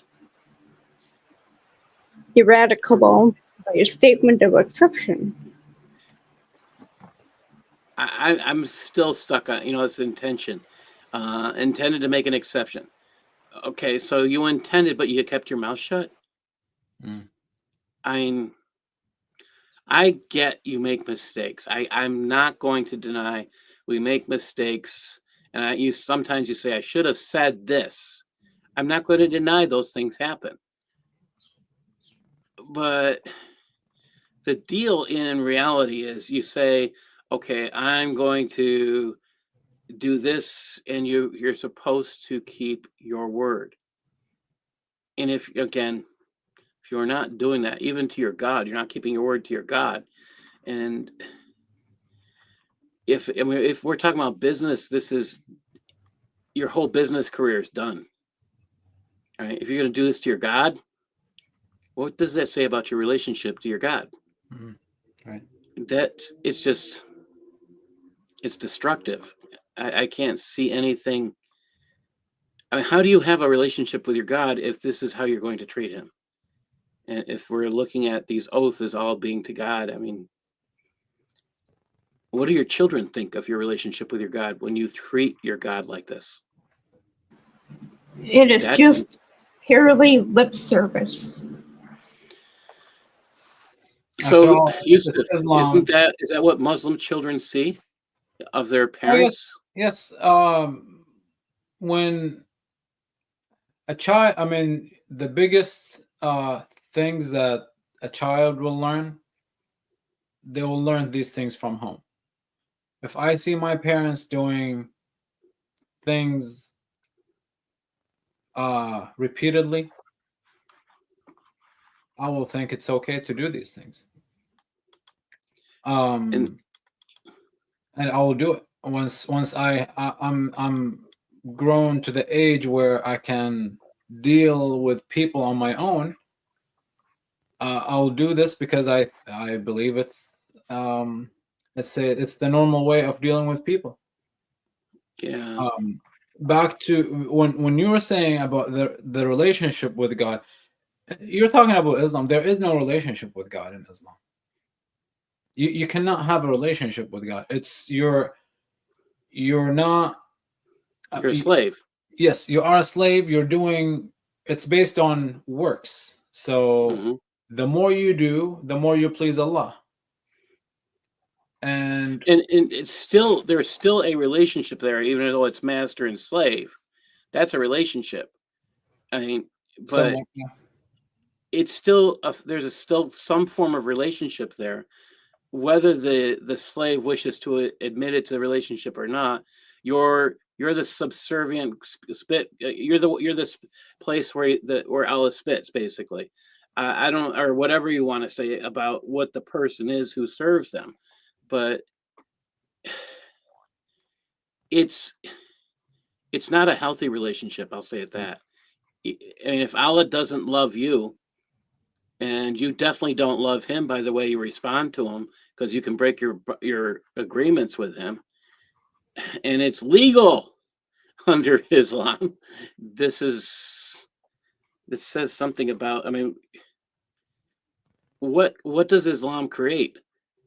If it creates these type of allowances, the gods of Allah being the God of exception, or the as Darcy likes to point out, and poor Shirley gets blamed for all of it.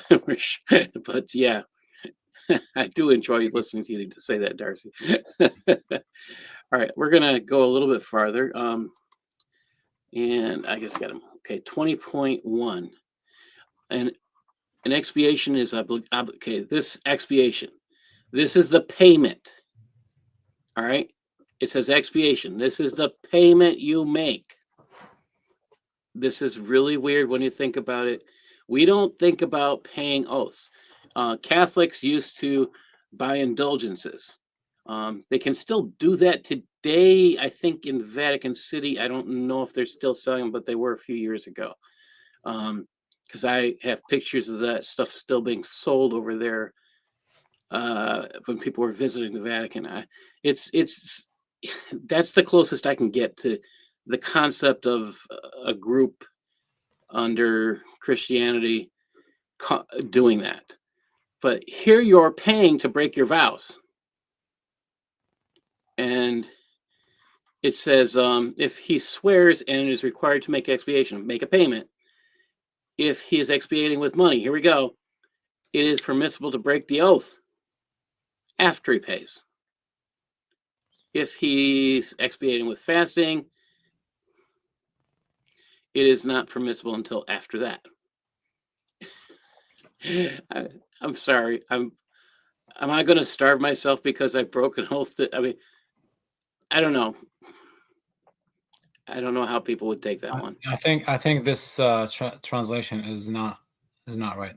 What do you have then? In the Arabic, it says, if he's paying money,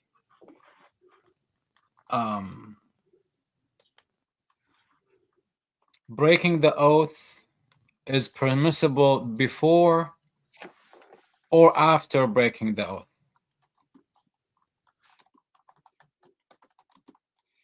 He's paying money, breaking the oath. Here's the thing. So if he is expiating, what is this word? Expiating with money. So the yellow part.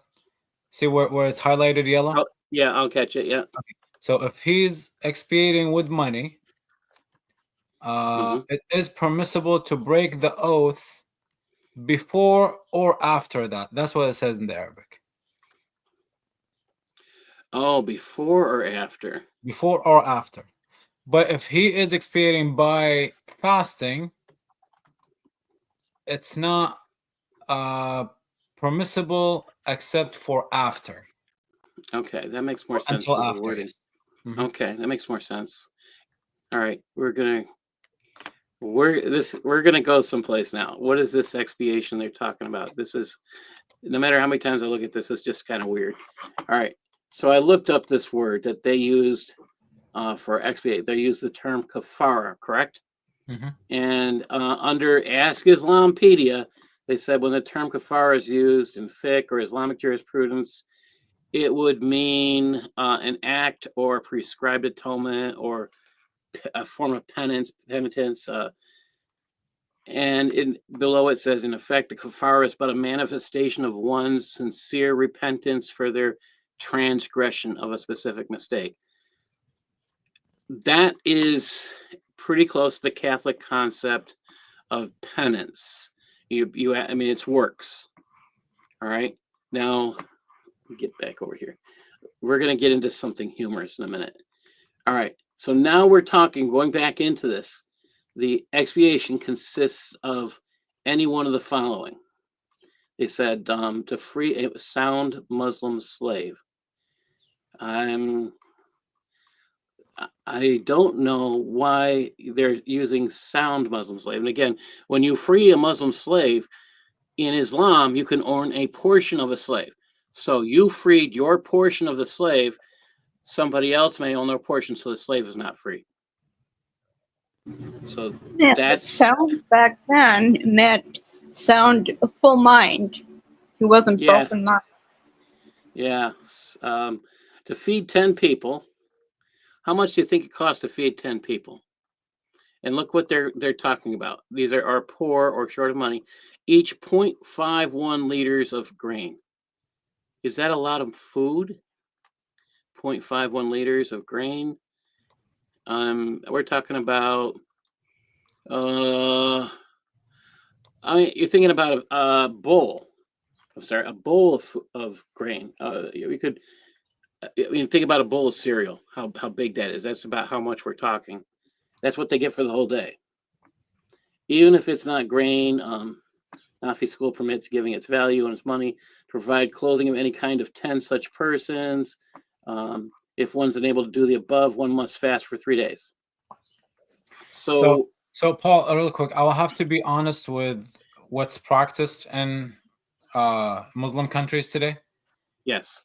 They don't follow this third of, or a bowl of what you said, like a bowl of grain or whatever. What they do today is when they say feed a poor person, you feed him a meal like you're eating yourself. Yes. This is really what like it's a full meal. Like I've seen it. That makes sense. Yeah, just to be That's nicer than what Shariah says. Yeah. So people are better than Shariah in general, is what I would think.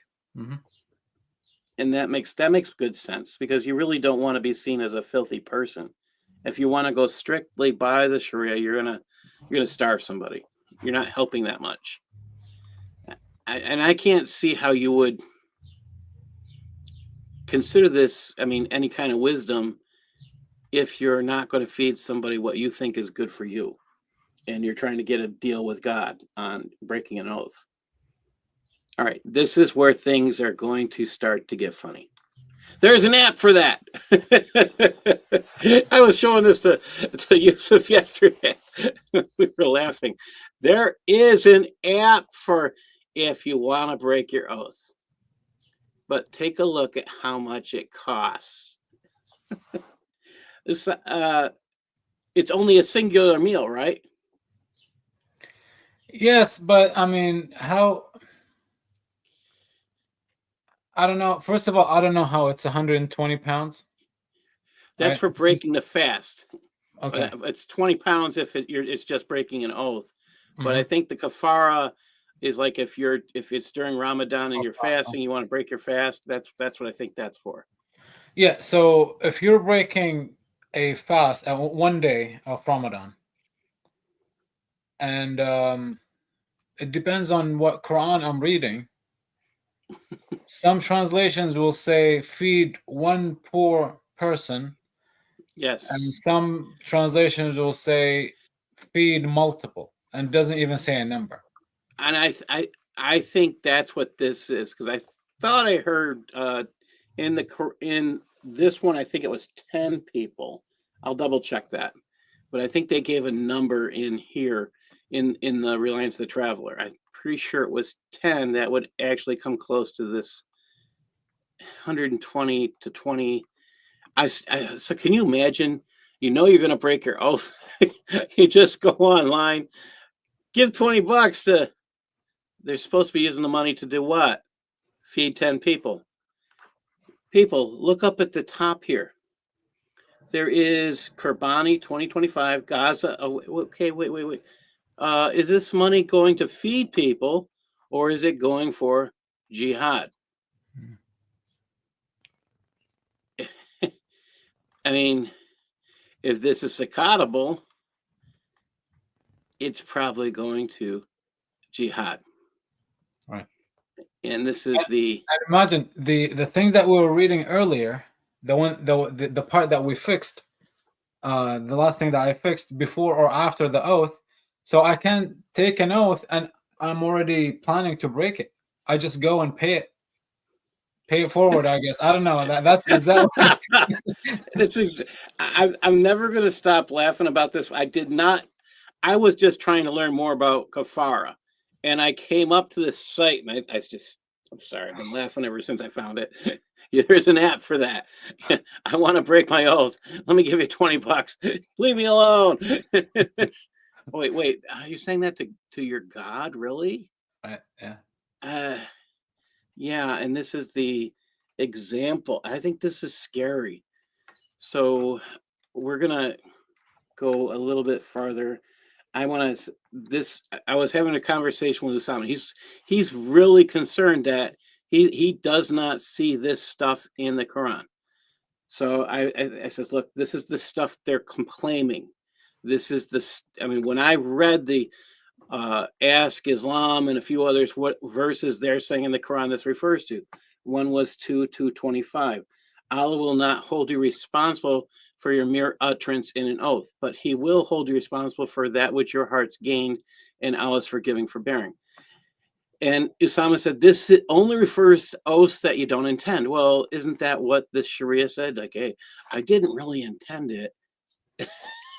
Right. Kids will do this. Mm-hmm. Yeah. If they're holding it behind their hands when they make the oath, is this what they're doing? Yes. Yeah. Oh, and here's the other one. 66:2. Allah has allowed you to be released from your oaths, and Allah is your protector, and he's the knower and the wise. Now, wait a minute. This is a promise that was Allah gave only to Muhammad, all right, not to all Muslims. But if Muhammad's the perfect man to Allah, and you want to idolize him, is this not okay for you? I mean, these are questions you have to ask. It's given in Islamic responses that have to do with this. So I know Usama's right. If passage is specifically to Muhammad. But at the same time, if you don't, this? Yes, please. Do you know the story behind this verse? This is a promise that he can have. He's allowed to have sex with Mary the Copt. Yeah, Mary the Cot. Yes. Yeah. He was with his wife Hafsa. Mm-hmm. And he sends her home because he says, "Hey, honey, don't you miss your dad? Like, you don't want to go and visit your dad." her dad was Umar, the second caliph after Muhammad. So he sends her away, and when she goes to, or he tells her that your dad misses you or something like this. So she goes to her dad's house. She visits him. I guess her dad gets rid of her. sends her back to the house, and she comes home and she sees Muhammad. She catches him with Hafsa in her bed. Oh, not Hafsa, Mary. Mary in the her cop. Yep.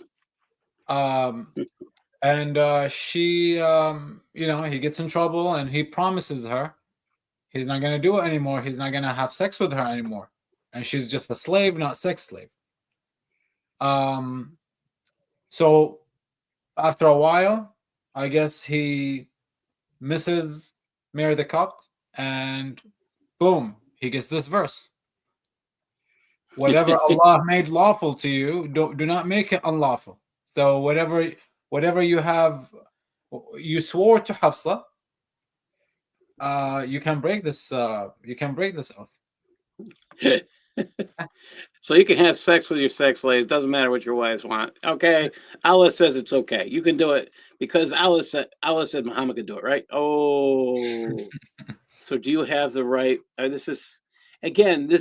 These are the passages I found about breaking oaths. There's only two, and if you look at that, all that writing we just read about breaking oaths, and none of them in the Quran really refer to this. The type of stuff we've been talking about. That's kind of scary. I mean, I'm looking at some of this stuff. It's just kind of weird. It's just weird. All right. So I started looking at hadiths. Okay, we want to be serious and say we looked at this stuff. So okay, Sahih Muslim. It says in the English, he who has to take an oath, he must not take an oath. But okay, now listen. Umar is saying he heard Muhammad say this. He who has to take an oath, he must not take oath, but by Allah. The Quraysh used to take oaths by their dads. So he said, do not take an oath by your fathers. Okay, your dads, okay? Don't swear on your dads. Okay, because you want to swear on something bigger than yourself. I guess the dads are dead. Maybe you're swearing on the dead people. That's not a good thing. You got to swear on something bigger than you because the dead are not bigger than you. They're gone. All right. This is the one that makes me laugh. Notice hadith of the day. When I was looking up this hadith, I found it at the same time of where it was put on hadith of the day, and they titled this, Today's Beautiful Hadith is all about breaking oaths. This is the picture that came with it. And this is by Bukhari. This is Bukhari's collection. Who's it narrated by? Aisha. Oh, that her dad never broke his oath till Allah revealed the order of the legal expiation for oath. Abu Bakr said, wait. Yusuf, what were you saying about this? What's the problem with this? The problem is that Abu Bakr is not the prophet. He cannot say hadith. The hadith always goes back to Muhammad, not to Abu Bakr, not to Umar, not to... Yes, I understand there is hadith that go to, but it's not supposed to. It's supposed to go back all the way to Muhammad. I can have a chain of narration, 30, 40 people, but has at the end to say, and Muhammad, so this person said that, this person said that, Muhammad said. We don't see it here. It stops at Abu Bakr. Yes. And, and I've seen them with Umar as well. And this is just, and the isnads, what I know about the hadith is the isnads appeared later, which are the chains and so they did these collections and then they added the isnads later, which is really insane. The more you learn about this stuff, the more Islam invalidates itself. I mean, this part he says, and this is again, I want to read this because I want you to think about how little they really think of their God. Abu Bakr said, if I ever take an oath to do something and later find that to do something else is better, then I accept Allah's permission and do which is better. Wait, he's not even, okay. Think about that. He can break an oath because he can find a way.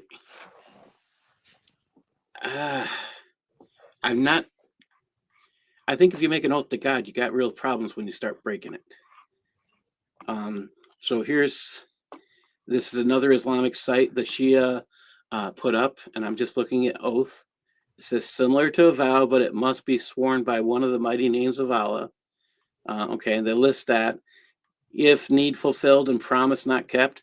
Oh, feed, they're giving a number: feed 10 poor, clothe 10 poor, free a slave, or fast for 3 consecutive days. Okay, this is according to the Shia. Or you can just use the app. That part, I'm sorry. If you're feeding 10 for $20, okay, maybe you're feeding people in Iraq or Syria or wherever. Okay, definitely not helping your home people in your own country. All right. So what does the Bible say about oaths? Numbers 32. If a man vows a vow unto the Lord or swears an oath to bind his soul with a bond, he shall not break his word. He shall do according to all that proceeds out of his mouth. Oh, keep your oaths. This is what the Bible is telling us. This is in the first 5 books of the Bible, which is known as the Torah, the law. Okay. What this one?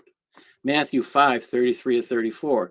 Again, you have heard that it has been said by them of old time, you shall not forswear yourself, but you shall perform unto the Lord your oaths. But I say unto you, swear not at all, neither by heaven, for it is God's throne. Oh, don't swear. Don't make these oaths. All right. And don't swear on, this is important. All right. So we shouldn't be making these oaths. All right. Ecclesiastes 5:5. Usama pointed this one out to me. Better it is that you should not vow than that you should vow and not pay. Pay means you complete the vow. All right. You don't end it. You complete it. There's a difference. That means if you make an oath and it's supposed to be for your entire life, you keep it. That's how the payment comes in. And this is the credibility we have to think about. Where is our credibility? Where do we stand? Darcy's got me laughing, looking for the app that applies to what you want. Okay. I'm sorry. Probably shouldn't be laughing at that. All right. Okay, let's go on. This is the only way I accept support, is supporting my ministry through buying books and things like that. I'm not going to put out a play. I might an appeal other than this. I want you to get your money's worth out of stuff that I put together. But this is all free. All this stuff. If anybody ever wants stuff like this, they can just ask, and I'll send the PowerPoint to you for free. My goal here, looking at all this information, is to look at what is the Quran telling us. And I say that, what is the Quran telling us? What is Shariah telling us? Is this something we want ruling our country? Do you want this as the law of the land in the United States? Muslims have come here and say they're here and that's what should be the law of the land. We have them on video doing this all over the world. There's a recent video, I believe in London and in Denmark and Switzerland, Germany, recent videos, I should say, where they're saying, we're going to take over. We're going to implement Sharia. Is this really what you want? Before they were trying to get away from Sharia in the countries they fled. That's an interesting point. And I sit there and I like to point that out, but at the same time, I'm sitting there. Okay, if you're saying you left for that reason, but you want that more, did you really come here and lie to us originally about trying to get away from it? Or did you just come here to destroy the country so you could implement Sharia? And I think they're more here to destroy than they are here to the point is, enjoy. they don't really know Sharia because they haven't read it. And if you agree with that? Yes, it's a very good point. If I was in a Muslim country, if I'm Muslim in a Muslim country, I would be able to practice the Sharia better than anywhere else. Better than a non-Muslim country. So why would I leave a Muslim country come to a country where it's, according to the Muslims, full of infidels, and try to enforce Sharia law or Sharia,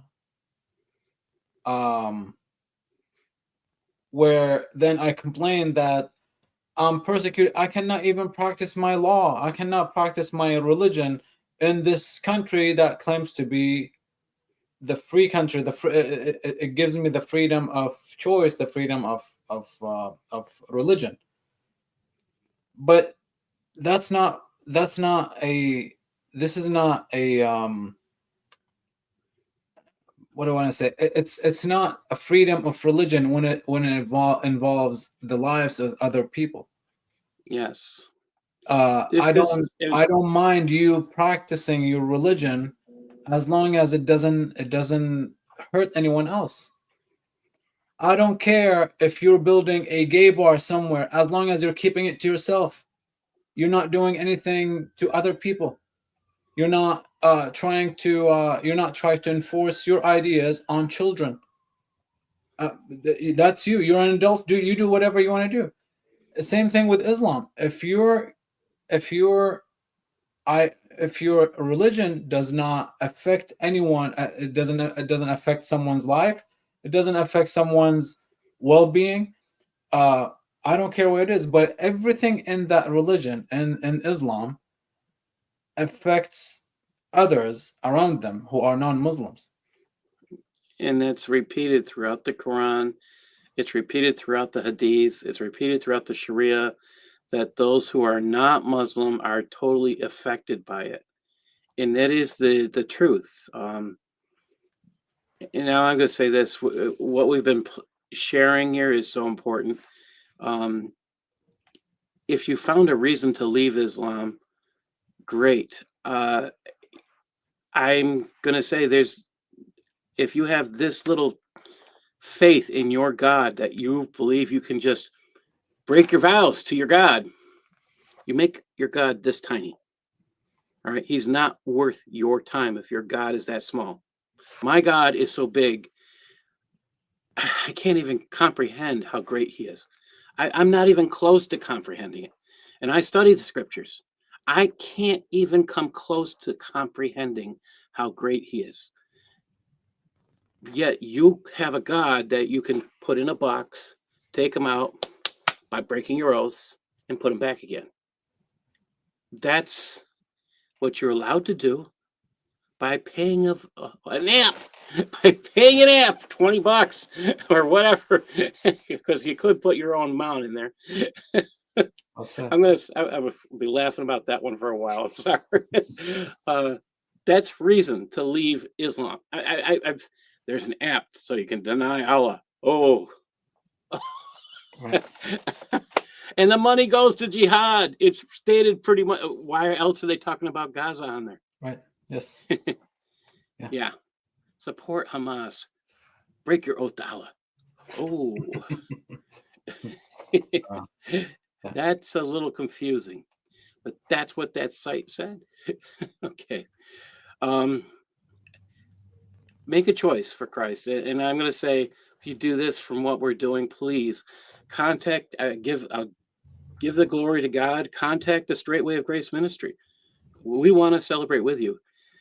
I'm not always giving out my email and stuff, but I tell you, if you want any of this that I've shared today, contact me. You can contact BEREAN_research@yahoo.com, and I will send you a copy of this. Just ask for the PowerPoint and mention the numbers, and I will send this to you. My goal is to get the information out. That's where I feel like God has me here as a teacher, as a one who shares truth. And I don't have a choice. Why? Because this is what God's called me to do. It's not always easy to do what God's called you to do, because sometimes you want to do other things. And I'll say this, there's better joy in doing what God's called you to do. I mean, there might be something else I want to do. This is what brings me joy. And I know why. It's because it's what God's called me to do. That's it. I find it humorous, You'll hear me laugh about it once in a while, but you want to know when my eyes light up? It's when I'm doing this kind of stuff, because I'm teaching evangelists. I'm teaching people to find out what the truths are, and that means I have to study too. So every session I'm talking with people. I'm doing research. This is what you have to do it. When God wants you to do something, you have to put the time in, and it's worth it in the long run. Hallelujah. Last words, Yusuf. Well, I just pray that God continue to use you for His glory. And I'm sorry, I don't know names. Darcy. That's Darcy. I'm sorry. Yes, because yeah. And same to you, Darcy. And we ask God for protection, for wisdom in dealing with people and subjects, especially harsh subjects like this. A lot of people don't want to talk about it because if they do, they're bigots, they're Islamophobes, they're, but hey, I mean, someone will have to do it. And I know if you have the desire to serve God and you feel like you're called to do this kind of work, it is very mentally rewarding. It's very it's an accomplishment if you go through all of this, and then out of 100 people, one person hears it and makes the takes the big step, especially for a Muslim. I mean, I say it's anyone, but to me, because I came from that background, I think I have a soft spot in my heart for Muslim people.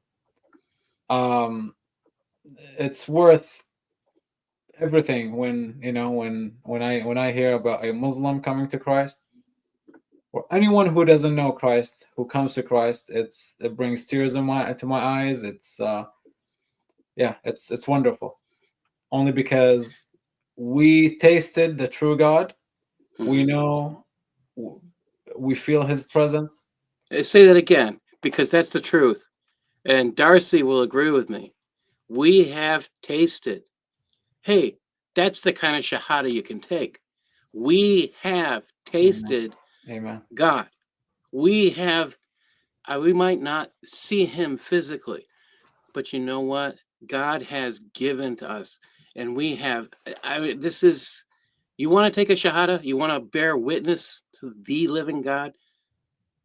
I'll say this: bow down on your knees, ask God to forgive you, and I put it this way: for your stupidity. All right. First, guys, I say for doing the stupid things. All right. Us guys, we do the stupid things. We just do them. Okay. Little boys will sit there and laugh when you say it because they know they did something stupid. All right. But yeah, ask God to forgive you for your sins. Ask Him to come into your life and watch. Mm-hmm.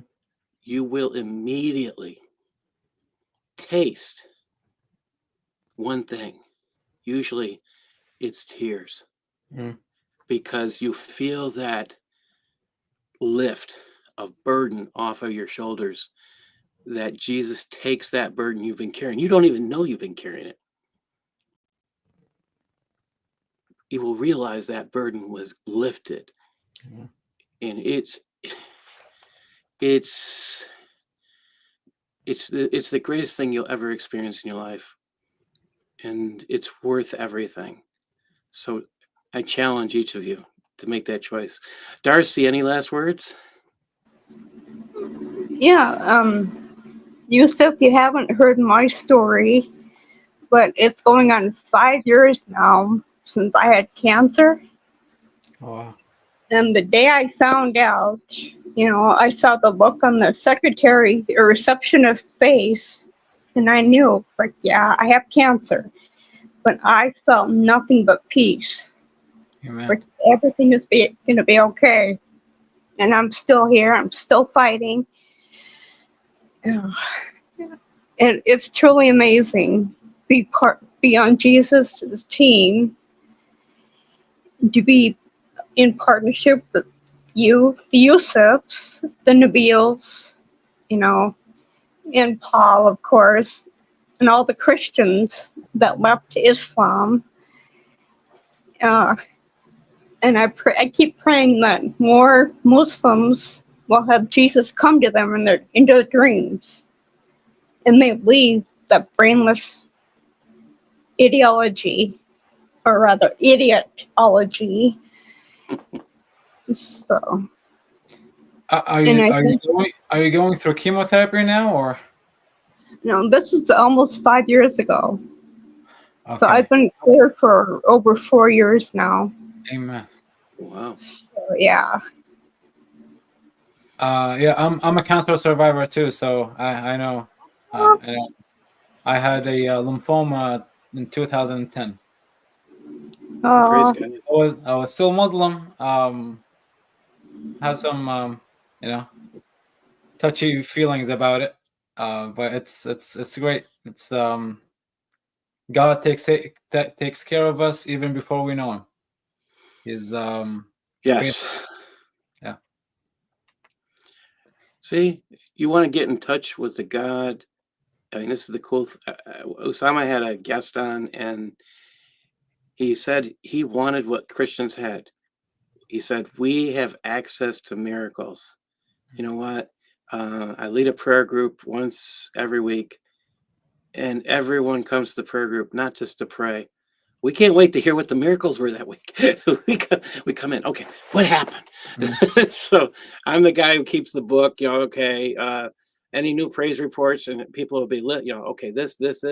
I mean, we have someone we've been praying for. Some of this seems like simple things, but if you're the person that needs this prayer, okay, a person had a hip replacement, who's having difficulty getting around, and okay, he's improving, but this week he takes two. He's now back to where he was, and he's comfortable taking 2 steps at a time, and he was all excited. Like, I couldn't do this the week before, and it's just where I was before I had the before I needed the operation is what I should say. And it's like, because before he had that operation, he was walking with a big huge cane. This guy is 6'4". And he's big. He's a big guy. And he's not heavy. He's just all muscle. And you think about how much more pain that person would be in. God does these amazing things. I mean, some things are simple. Some things are difficult. We've seen children healed of cancer, and we get all excited. Again, writing these things down is exciting. One of the things my church has been talking about is when you pray, you should probably keep a prayer journal, because the one thing that's really enjoyable to do is to go back and read those praise reports. I'll be honest, I'm not doing great at doing that for myself, but it is fun and exciting to go back and read the prayer journals that we've gone through. We write the list down for everybody every week. When we have praying for somebody to get a new place, and we get there and that actually happens, and you're reading about, when we think about it, we pray for one couple, we pray for them for over a year to get a place. They got the place, and it went beyond what they needed. And you sit there like, wow.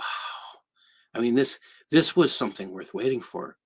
Sometimes it's God's timing, not ours. So again, I'm going to tell you, you Muslims out there are listening and want to argue with us about this. Notice I did not.